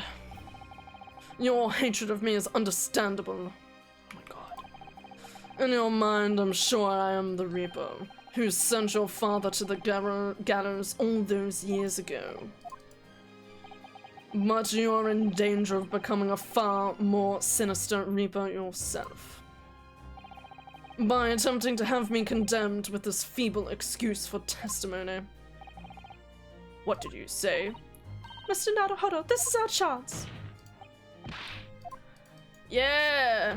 He may be privy to important information relating to the testimony just given by the witness. I don't like this guy. He scares me. Someone, get him out of here. I don't like him and his horn, his unicorn horn. Very well. I'll make an exception and grant the request. The defendant may remain in the witness stand for the cross-examination. And then allow me to toast the court's impartiality. Y'all know he's joking. Don't raise your glass in my direction, sir. Okay. At once, my lord. The sleepy hit hard. Love you, Han. True. Good night, and have all the funs. Good night, Aelin. Oh, also, Balvorn said hi, hello, and he wishes you good sleep too. I almost forgot. Good night, Aelin. Sleep well. Okay, just press everything.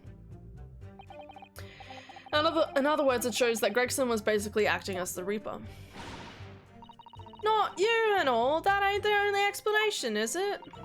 He could have been investigating the Reaper in secret, and that notebook said what he found. If I may, when originally people began referring to me as the Reaper, I didn't object. I believe the power to intimidate London's criminal classes into compliance with the law to be beneficial. But you carried out your own investigation into the true identity of the Reaper, didn't you? Yes, and those investigations proved conclusively that Gregson was one arm of the Reaper. Yes! One arm? What are you going on about? The Reaper's victims were all extremely shrewd criminals at the top of their game. There's simply no way one person could have taken them on alone. The Reaper is an organization. With you at its head? I had spies at the yard keeping me abreast of Gregson's movements, letting me know when he was elsewhere. So I'd been able to check the most recent entry in his book. I knew the location. You knew it said grouse? Believing it to be a reference to the Gentleman's Club, I went there on the day in question to investigate. Ah, so that explains why several members of the club claim to have seen you there. But of course, the inspector was not there. Because at the time he was making his way to the steamship docked on the northern coast of France, as shown by the passport found in the victim's metal trunk. Very well then. Nice, nice, good. Is there something wrong, Naruhodo? You seem a little shocked by something a moment ago.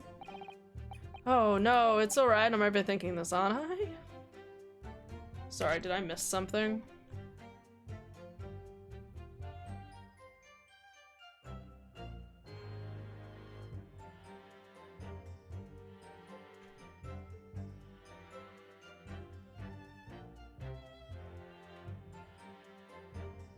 I don't know. I don't know what they're trying to assert though. Hold it! Names of the victims don't. One particular. Well, besides the victims' names, there's this other name kept cropping up. What other name was that? It's the one I told you today. The same name written over and over again. Seishiro. You mean Asashin? Oh, that's right. Yeah, that's the one. She's a friend of yours or something, isn't she? Were you even listening yesterday? Asashin, the assassin. I just realized Asashin is literally... Oh god, I'm such an idiot. Asashin is literally, you know, like, an anagram for assassin. Oh my god. Slay. I think there's one extra S, but it's still pretty close on the money, you know what I mean? Just AEST, you know, it's one more N, one less S. Okay.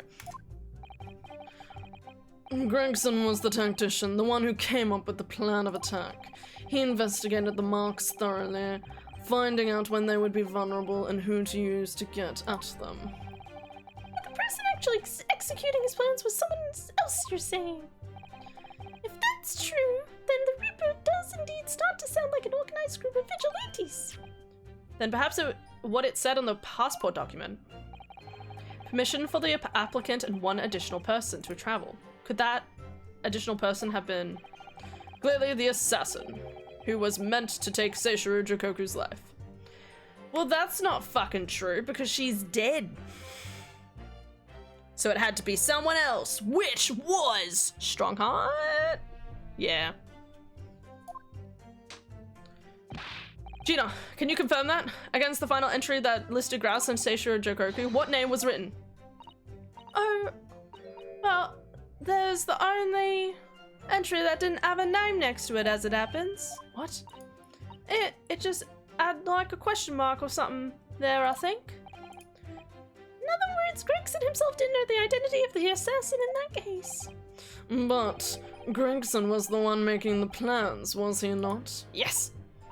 Oh, how infuriating. A nameless assassin? Oh, we know who it is. It said Grouse for the place on that date, and then the name of the mark. There was a note about him being a... Oh, well. Okay, wait, so we had to do 3. 3, and then the final one. And you're saying that the mark listed was Seishiro Jokoku? That's what it said. Funny name, if you ask me. And I thought your name was odd.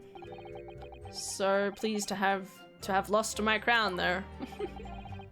Mr. Jokoku is the presiding judge of Japan's Supreme Court of Judicature. I remember the man. He came to our country as a visiting student. And well, he's here right now and like watching, but that's fine.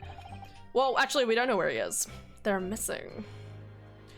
Studying international law and diplomacy under your tutelage, Lord Strongheart. That bearded young fellow was a very able man, I must say. So Lord Strongheart was Judge Jokoku's mentor. No one is shocked. If I'm not mistaken, he returned to Japan 10 years ago. 10 years ago, after the fateful case. Precisely. In the aftermath of the Professor case, his repatriation was organized immediately. Sorry, what the fuck? Repatriation? Repatriation? Repatriation? That's so weird. I don't think I've seen that word before. It's a mystery why such a man would be listed in the inspector's notebook. I didn't think it was possible, but the mood in here's got even worse now. Maybe I'll just keep talking. Slay girl. So, then the last one.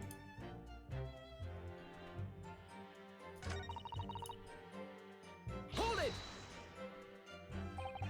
So you have complete faith that Inspector Gregson is innocent in all this. Of course I do. I mean, I owe him that, don't I? Because he's the only one who had faith in me. Gina. Boss promised me he did. He promised me that even though I'm just a diver, he could turn me into a top-notch detective. A cop with a good off like that ain't gonna go and rob people of their futures, is he?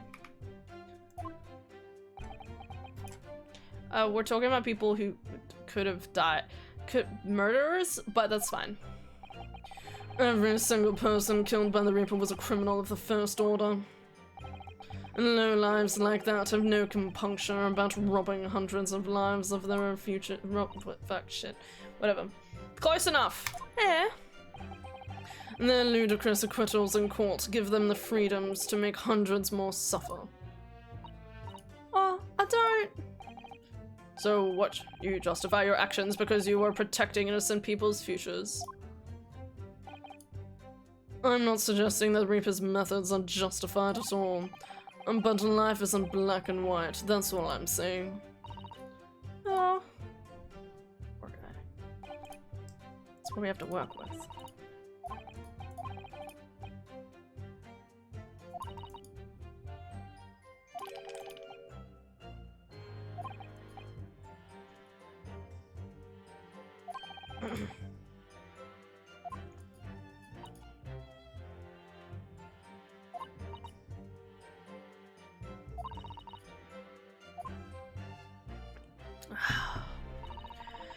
So what do I need to do next?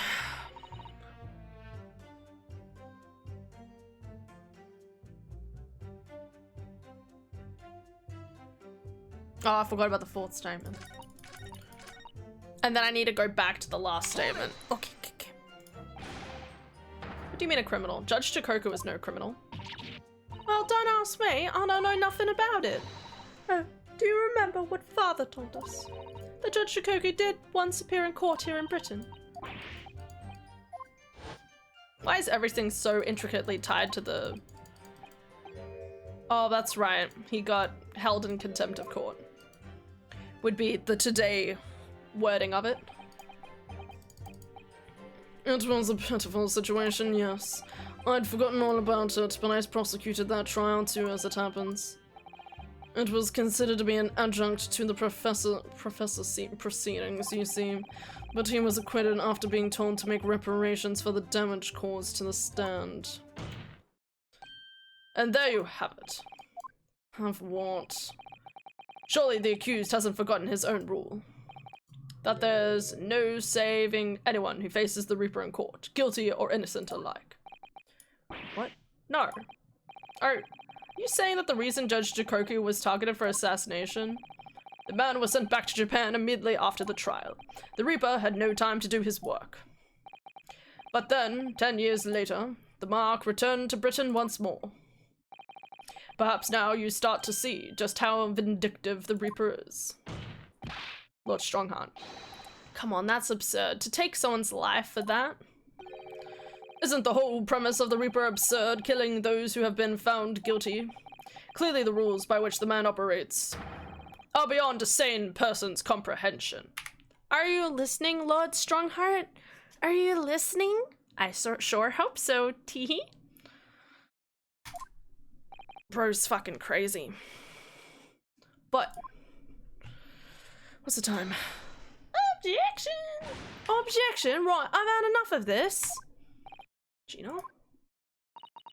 All this nonsense about the boss planning to kill people, it's cobblers. Come on, Otto.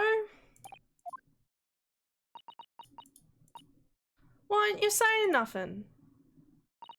Why ain't you yelling out objection or some? What? You gotta find a flaw, you usually do. Someone's lying here, no question. You gotta work out who it is.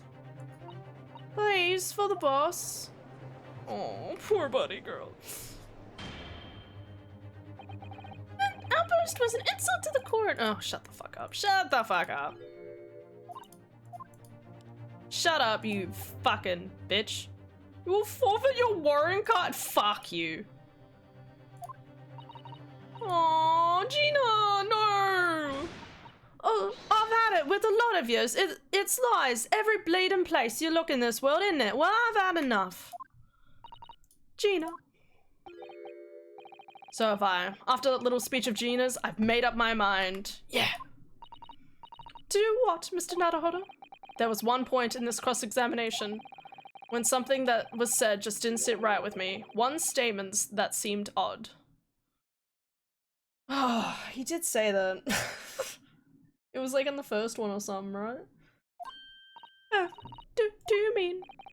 I'm not going to let Gina's plea for help fall on deaf ears. Was it the first one?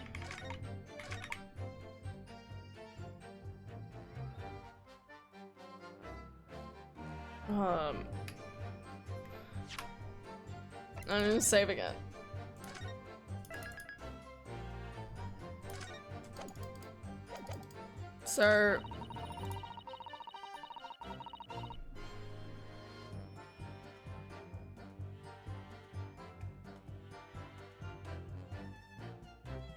So now we press the last statement.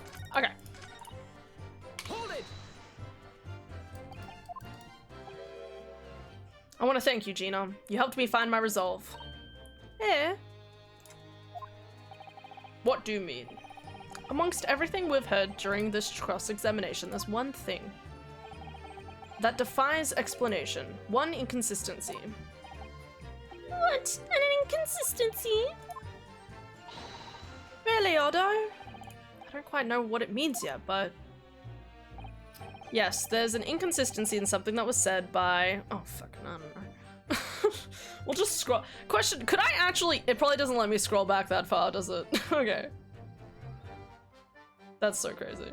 It'd be so funny.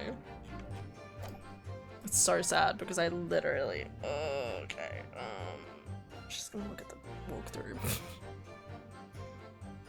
Because I don't exactly... I thought it was something... I'll be honest, I thought it was something that was said by Van Zeeks, but maybe... This is saying it says Kazuma. Okay, you know what? Sure. Sure. Again, it's like, I don't know where the game's going, so it's like, I can't, like, articulate exactly where this is headed. Take that! By you, Kazuma. Me. Is this some attempt at filibustering counsel? That was a word back then? It's given no testimony. What are you suggesting? I said that was inconsistent. Yeah, thank you, Kazuma. He's so nice. You let something slip that you shouldn't have. When I present the relevant information, I think you've realized what you've done. I don't know. It says this. I'm not gonna question it. Take that! This is a trunk that belonged to Inspector Gregson. A metal construction. It is. It's certainly very heavy. What's this? A blood stain? And a relatively fresh one, too. What? You mean that ain't grease from all the boss's fish and chips? That does make more sense. Fresh blood on the inspector's trunk. That suggests that the victim was traveling with that luggage when he was killed. That can't be. There was no mention of any trunk in Scotland Yard's report. Yes, there's a reason for that. Immediately after the inspector's body was discovered, one of the street peddlers made off with the trunk, hoping to sell it. But I found it, me, with my nose for trouble. It was the dog, but that's fine. Which means that nobody should have known anything about the trunk. Unless, of course, we're talking about somebody who was present when the victim was killed. And yet, during the cross-examination of the victim witness just now, you said this, Kazuma. Because at the time, he was making his way to the steam dock on the northern shore of France, as shown by the passport found in the victim's metal trunk. What? What's the contradiction? So the question is, how did you know about the inspector's trunk? We know the man went on a trip to France. Where else would he have put his passport? Objection! But you knew it was a metal trunk. Answer me honestly, Kazuma. On the 31st of October, where exactly were you? No! The tables have turned! At the port of Dunkirk, on board the SS Grouse. Damn, what? Is that the answer you're looking for, Ryunosuke? Kazuma, what did you... Everyone is in contempt of court. Everyone is in... has conflicts of interest. I think we just need new people. Alright, we need a new... And then everyone needs to be replaced. Everybody, okay? hadn't considered the possibility before, but if Cosmo's on the ship, then it can only have been for one purpose. No.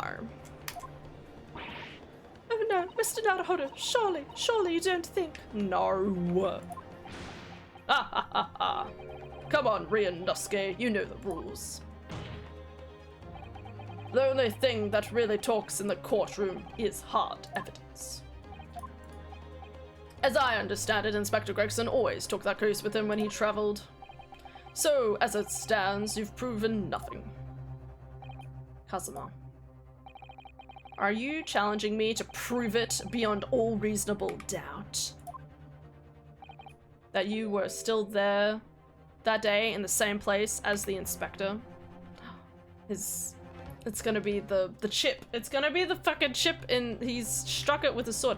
I was thinking, when we saw like the gash in the trunk, we saw a gash in the trunk, and it has like the tip of the sword and everything right there. Wait, is that put in the evidence? I was like, the only one who has a weapon is Kazuma, but I didn't think Kazuma would be related to everything that's going on. Okay, let me just inspect this to see if I can add the chip as physical evidence. The fragment of metal. Okay. Wait, so it's not added to the fucking... Okay, that's fine. He was there with Gregson? There's a clue that you've overlooked, a secret the trunk can tell us. I have a nasty feeling I'm going to be right. The accusation being made is deeply disturbing, but nevertheless we must test it. Identify the code where in the trunk this alleged clue is to be found. Can I open it? Got it!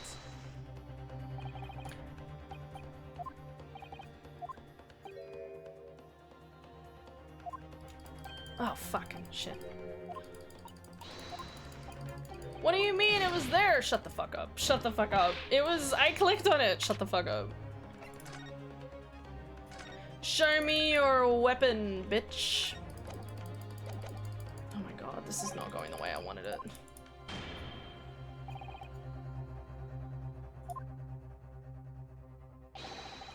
Do I need to click on it to open it first? Okay, I can still open it. Okay. I mean, arguably you can tell from the outside, but...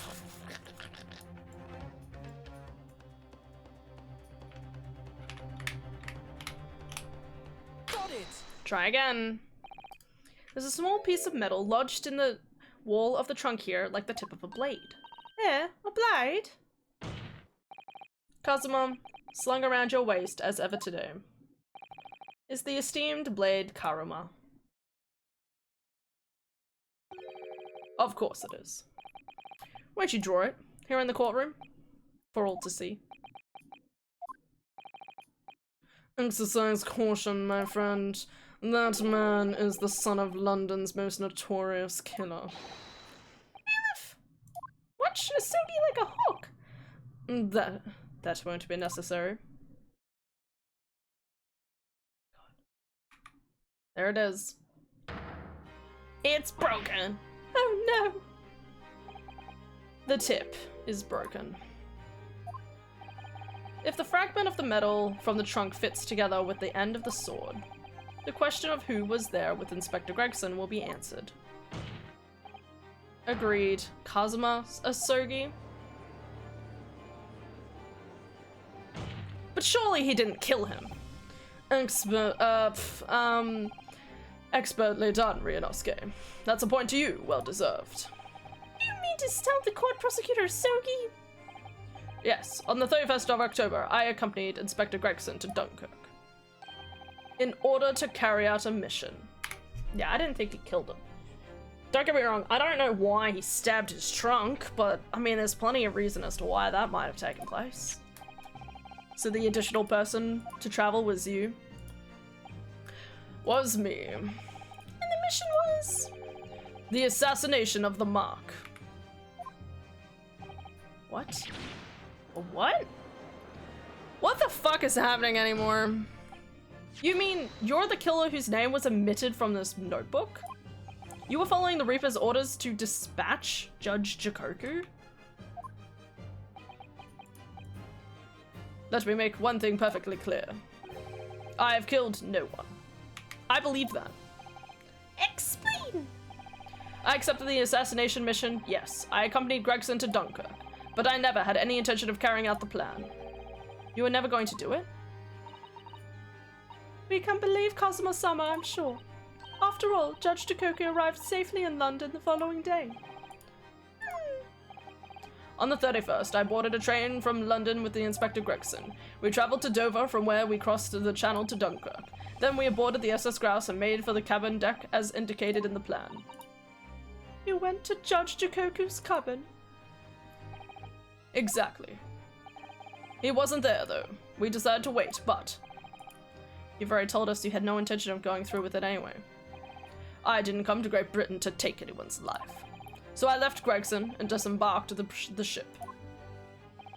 I spent that night at a boarding house in the town and returned to England the following morning. A boarding house in Dunkirk? My signature will be in the register book. It would be simple enough to verify. Then what became of Jikoku? Gregson was no assassin, so the mark was spared. I'm sure it's easy enough to imagine what happened after that.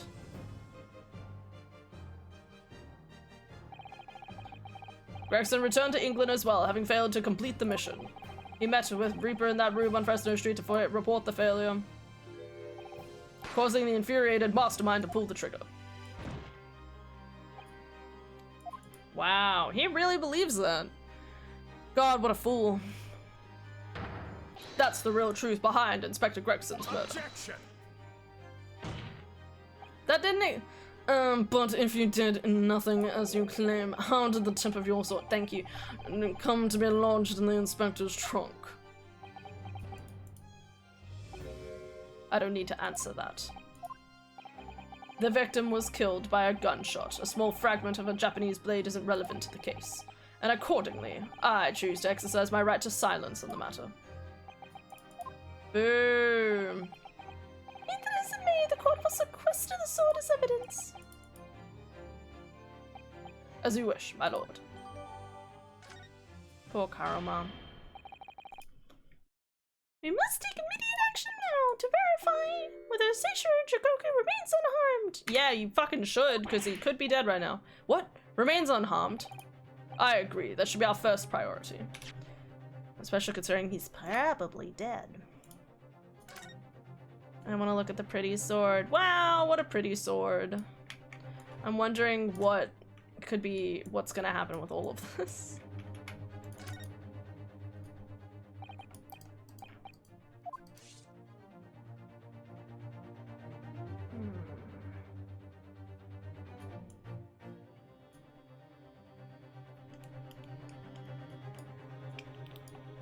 I didn't see anything out of the ordinary about it.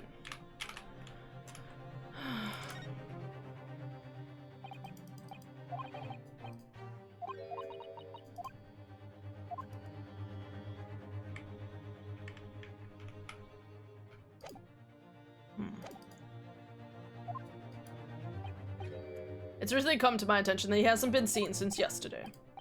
How did you... When a foreign dignitary invited to Great Britain goes missing for 24 hours, it's only natural that the question of his safety should arrive. You don't mean to say that you think Judge Jikoku may have been killed? The Reaper has more than one assassin at his disposal. He's in prison, but okay. And he has the power and influence to give orders from the inside of a prison cell. I mean, does he look like he wants to, though? Isn't that right, Lord Van Seeks? If I were truly the Reaper, I'd be able to tell you.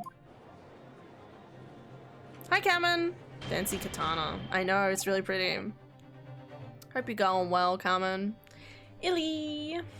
And sprinkle positivity. Ladder in the quad. We will take an emergency recess for 30 minutes. We're gonna need longer than that. Guests of the symposium have been told to maintain regular contact with the organizer's office. If the man can't be located within half an hour, we will have to assume the worst. Oh no, not Judge Chikoku. No one wants to kill a harmless Japanese man who'd only just arrived in the country. Except that is for the Reaper, wanting to finish off a mark that slipped through the net 10 years ago. But Gina didn't end up dead. I would have to agree. Mr. Naruhodo, for the defense's sake, My lord. I sincerely hope we are successful. If we're unable to confirm Mr. Chikoku's healthy existence in the next 30 minutes, you will face grave difficulties. Oh, fuck off. Court is adjourned. Da, da, da, da, da, da. It's not good. Kazuma-sama, the Reaper's assassin. I feel as though I'm in a nightmare. I can hardly believe it either. But on the other hand, Kazuma isn't in the habit of making up stories. I have such a terrible sense of foreboding. If something awful has happened to Judge Chikoku, What about Sholmes and Makotoba? I feel as though things will only spiral further and further out of control. Felt it from the moment the music just decided to rev up. What the fuck? I felt it from the moment I stepped into the courtroom this morning. That strange sensation that we were careening towards a foregone conclusion. Well, in the worst case, we might only have 30 minutes left. Unfortunately though, I don't think there's anything we can do but wait now. We're out of options. Actually, there may be one last hand we can play. Or rather, one last ear. Gina? Of course! Oh! The little Mr. Sholmes doll that Iris gave us! I forgot about this.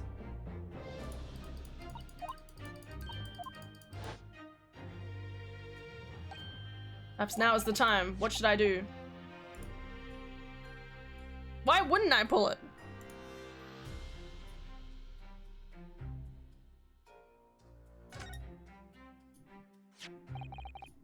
Here goes, I'm going to do it. Good luck. They're looking back. Heave! Ow! It sounded like Mr. Sholmes. Mr. Sholmes, where are you? Here, my dear fellow, here! It's the felt doll talking. Pull the hair again, Mr. Naruhodo, as hard as you can. Alright then, I'll put all my strength into it. Heave! Please, my dear fellows, you don't need to pull my ear off. They're just little talking pieces. But also, why was it attached to his ear? I don't know. Mr. Sholmes, where are you? Myself and my trusty partner are presently in the first class cabin area of the SS Grouse. The SS Grouse? She left over last night after the final pieces of cargo were loaded. Oh, they're getting them out of the country so they're safe? I like how it's attached to the ear. We are currently docked at Dunkirk, but due to be underway again in half an hour. You've taken a ship to France? Please, even with my athletic prowess, I would struggle to jump the Straits of Dover. What a great line.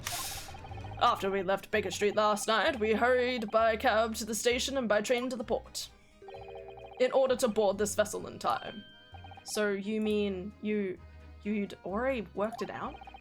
The steamship was where everything really took place? Mr. Naruhodo, pray, what is my name? Herlock Sholmes. What famous great detective? Recited to perfection. Well done. You're a genius, Mr. Sholmes. That's the only word for it. Ow, ow, ow, ow. Mrs. Sato, gently, with this genius ear, please. Oh my, I'm ever so sorry.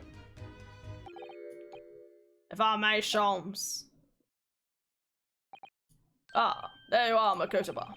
You may remember that it was, in fact, I who made the connection to the SS Grouse at Scotland Yard yesterday when we examined that notebook and I recalled my steamship ticket. But of course it was, my dear friend. And not once did I controvert the fact. I merely had our court-bound companions utter my name. Yeah, you did, didn't you? Just entered a recess. The trial resumes in 30 minutes from now. And if we're unable to present any new leads, then I'm afraid to say. Do not fret, please. It's for precisely that purpose that my partner and I have made this journey. I have no doubt we shall have welcome news for you within the half hour. Thank you, Mr. Shams, that would be wonderful. Until later then. Wait, where's Jakoku? You'll be hearing from us if you're not in touch first. Ow, ow, ow, ow, ow. I shan't be hearing anything if you keep tugging my ear in this mindless fashion. Whatever was the idea behind making a receiver operate in that way in the first place, Shams? Why, the deuce would I know? It's Iris's invention, not mine. Oh my god, are we going to change perspectives? And it's gonna change to us investigating the ship? Let's fucking go. Whilst I know how much you enjoy being the hero of our hour, Shams. This is so cool. Great, I love this. We have half that now before the grouse puts to sea again. If we don't conclude our investigation rapidly, we shall find ourselves in Naples before long. There are times, Makotaba, when you make a surprising amount of sense. So, let us begin. Oh my god. Sky looks the same but different. First class cabin number 1. Hey, there's a cheese thingy on the ground. But I don't believe an investigation in the cabin is gonna be plain sailing. Can I just say something I really like about this is I was really confused. Every single time I thought back to all the different cases, I was like, case 2 always felt the weirdest. Like, don't get me wrong, we have the whole stuff with Kazuma and whatever, but I guess in my head there was an element of like, it just didn't feel like it fit in with everything else. Well, now it's like, oh, it's, you know, like, looting and connecting back into this, so that's real cool. Why are you loitering here? Who are you? Should I be giving him a French accent? Who are you? I don't know. My dear fellow, do you not recognize a world-famous great detective when you see one? The question really ought to be, who are you? Do not recognize a world-great... He says Shams on his arm. To chicken stroganoff when you see it. To chicken. Great detective. Ha! I don't think so. Do you see that, Makotaba? It would appear that this man is a devout follower of mine. Goodness me, is that a tattoo? It says Shams. Must say, whilst such adoration is flattering, naturally, it does leave me a little cold. What are you talking about? Leave now! How distressing. My loyal devotee knows me only by my name and not by my appearance. And yet I'm already known a great deal about you, sir. You have a brother, I believe. Like yourself, he's a shipman. Currently traveling the world aboard a Russian steamship, in fact. Amazing. How do you know this? Elementary, my dear Makotaba. I'm sure it was. I'm surprised you remember someone like that. I remember Stroganoff. 3 days ago, I was bound for London aboard the ship, you see. We're looking for one of my fellow passengers. His name by the name of Jigoku. There is no one with that name on board. We know he purchased a ticket for passage. You mean Easterman? He left ship 2 hours ago. Here at Dunkirk, he said something about emergency, I think. What? Are you sure? So Seishiro's realized that we're after him, has he? What? This cabin is the one behind you. We should like to investigate, please. No, I have orders not to let even mouse inside. Makotaba, be a good man and draw this sailor's attention away, would you? Make up some excuse that he leaves the area. That even sailors have ears, both left and right. Curses! The plan is ruined! And you have only yourself to blame, I'm afraid, Shams. Forget it. Cabin Lord is locked. Even if I am not here, you cannot get in. Makotaba, I'm sure you haven't forgotten my special talent, have you? Opening any lock. Within a mere 5 seconds. So if you'll be so kind as to afford me the requisite time, old friend, in your typically accommodating manner, How could I refuse such a typically unappealing request, old friend? So I need to distract that burly soldier for 5 seconds, do I? Good man. So, the game is afoot. So stupid. So, is this the investigation part? It didn't, like, fade away to, like, it didn't, I was expecting it to fade away. What's this? Switch.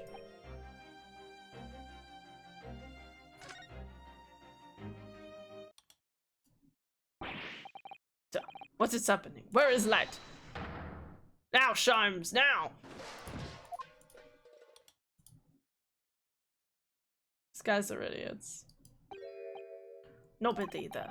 That was a close shave. Sir, okay, so this is the investigation. How long is it? Okay, it's not terribly long. That's okay. Quite a knack you have there, stumbling so violently in an apparently empty corridor. Do be quiet, Shimes, I shall have to think of another approach. Okay, so the door is now unlocked.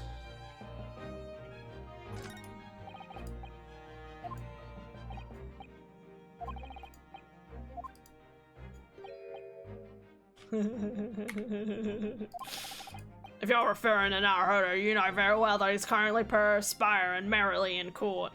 Nice. Does it not strike you though, Makotoba? Why the man stands guard only in front of this cabin when both are apparently vacant? Very suspicious. Cheese!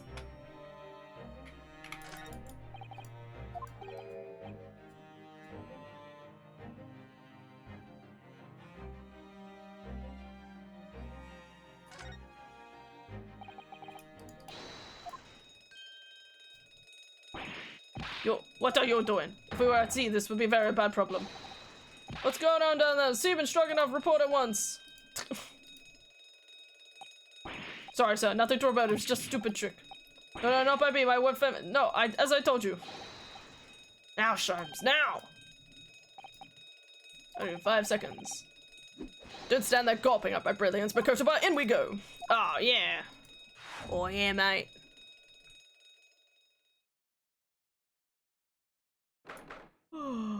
This place looks like a fucking mess, doesn't it? How is there ice still in this cup? Oh no, they talked about preserving the body. Oh no, they talked about preserving the body. It would appear the occupant of this cabin did indeed disembark rather hurriedly. Why did Goku get off though? Get off the boat? There's clothes on the floor. They're Seishiro's without question. Wait.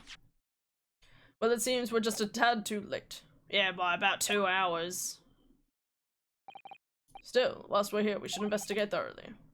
There may well be 2 hours worth of clues to find it here. But that burly crewman may return at any moment, Sholmes. Indeed he may.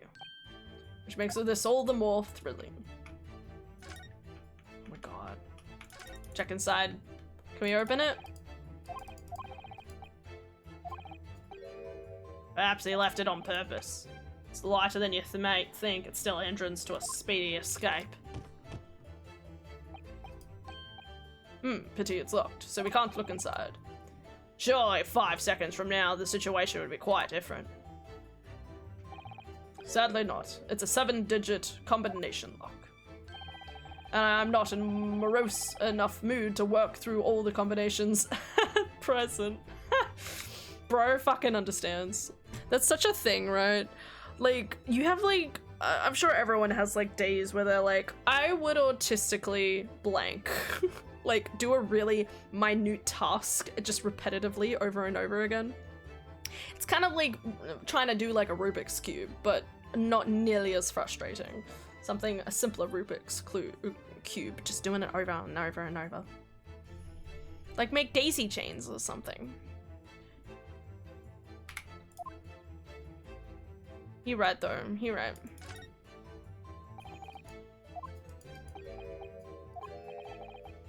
Momohiki, work trousers, a Tanzan robe, a Haramaki waistband, Clearly the clothing of a Japanese man.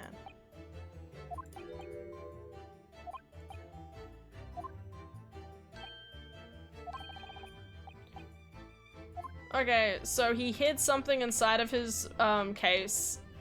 Before he ran out, he opened it, grabbed, like, had to throw out all of his clothing, grabbed whatever was at the bottom of the case, and then left.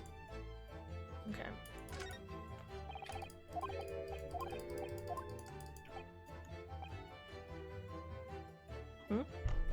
Wait, what did it say, sorry? Passengers must not keep weapons or other dangerous objects in their cabin. Pets are also strictly prohibited. Additionally, there are severe punishments for stowing away in wardrobes or in travel cases.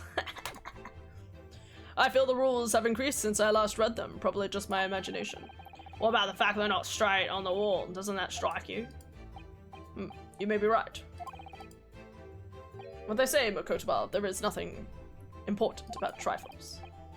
Probably just my imagination, but I think that might be slightly off.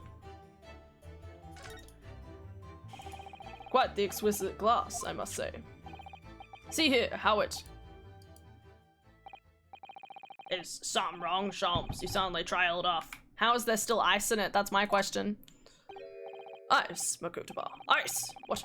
Opulence, the first class, and passengers enjoy. Chilled drinks.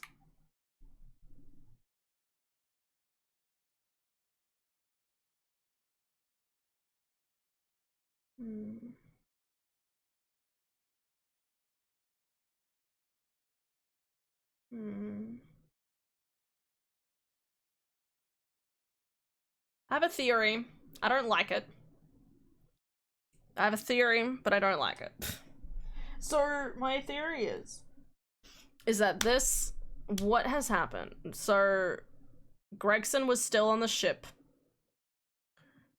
Not Gregson himself, but like, Strongheart turns up, kills Gregson, goes to Jikoku and says, "Oh, fucking, I know where you live," and threatens him. And organizes for Gregson's body to be stored in that case with ice. And then I guess at some point he was like, "Man, I want some ice for my drink," and then just put it, I don't know. Pardon? Could it be that the steamship is equipped with an electrically refrigerated cold room, do you think? I mean, technically, wherever they usually store the, there's usually like a storage part of a ship. And if this is back in ye olden days, that storage area should be quite cold. Well, it is a luxury liner after all. They have enormous refrigerators for storing all sorts of lavish produce as well as ice. On our voyage from Japan, we enjoyed culinary delights from all over the world. Suddenly, Makotaba. The sight of you is making my mouth water. Okay. I haven't taken on the flavor of the food I ate, you know. That's so funny. Oh, this is blocked. The speaking tube. Yeah. Oh, it's been stopped with some cloth. So the voices of the crewmen on the bridge aren't an annoyance, I suppose. Or indeed, so the voices in this cabin aren't heard elsewhere. Could something have happened in here that was for no one else's ears, do you think? Either that, or it could be to prevent snakes from entering. Facts. That's really become a favorite case of yours, hasn't it? For a good reason.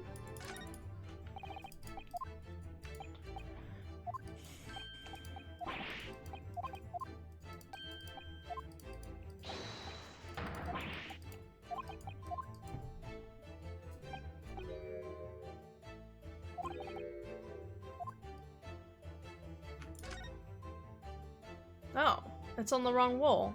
That's odd. Why would you put that on the wrong wall? Oh. I'm trying to figure out what all of this is supposed to mean. An art thief? Outline on the wall. Feel as though I might have spotted it somewhere. Yeah, over here, mate. But the books look fine.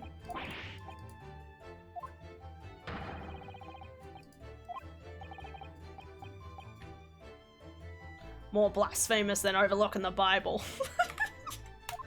What a crazy statement. I shall leave a copy behind. I just happen to have one with me. You're a true missionary of the Church of Great Detectives, aren't you?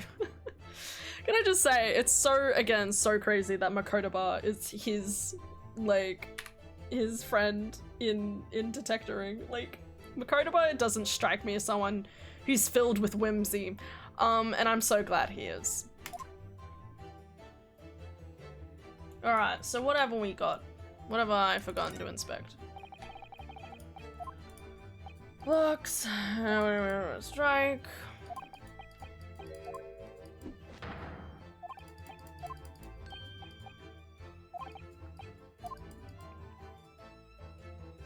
What have I forgotten?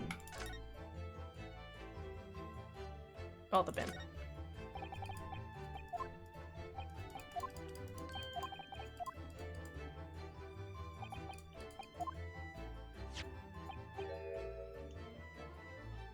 A notice issued to passengers from 3 days ago. But I'm still aboard myself. Following departure from Port of Dunkirk, all crew members are required to assemble on the... Oh yeah, there's an evacuation drill. I remember now. Well, okay, you didn't give me enough time to read that, which I'm a little insulted by, but that's fine. I'm gonna clip that so I can read it later. For our safety and security. Oh my god, it's 10:30. Fuck, I need to go to bed. I thought I still had time. Okay. Shit. Okay, just save. Sorry, I got work in the morning. Oh, shit. What happened to half an hour? Okay, that's so fine. Just quickly double checking. I'm definitely working tomorrow. Yeah. It's always so weird every so often when I'm like, damn.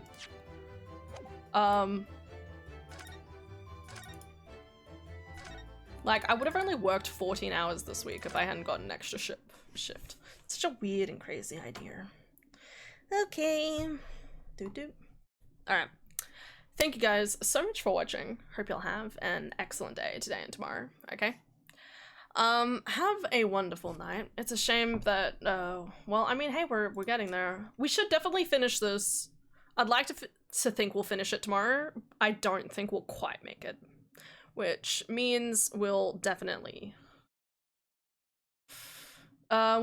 be finishing it in Wednesday. Tomorrow, Wednesday. We'll find out. Anyway, I hope you all have a wonderful day. Hope you all have a good sleep, and I will see you all tomorrow. Okay, bye bye.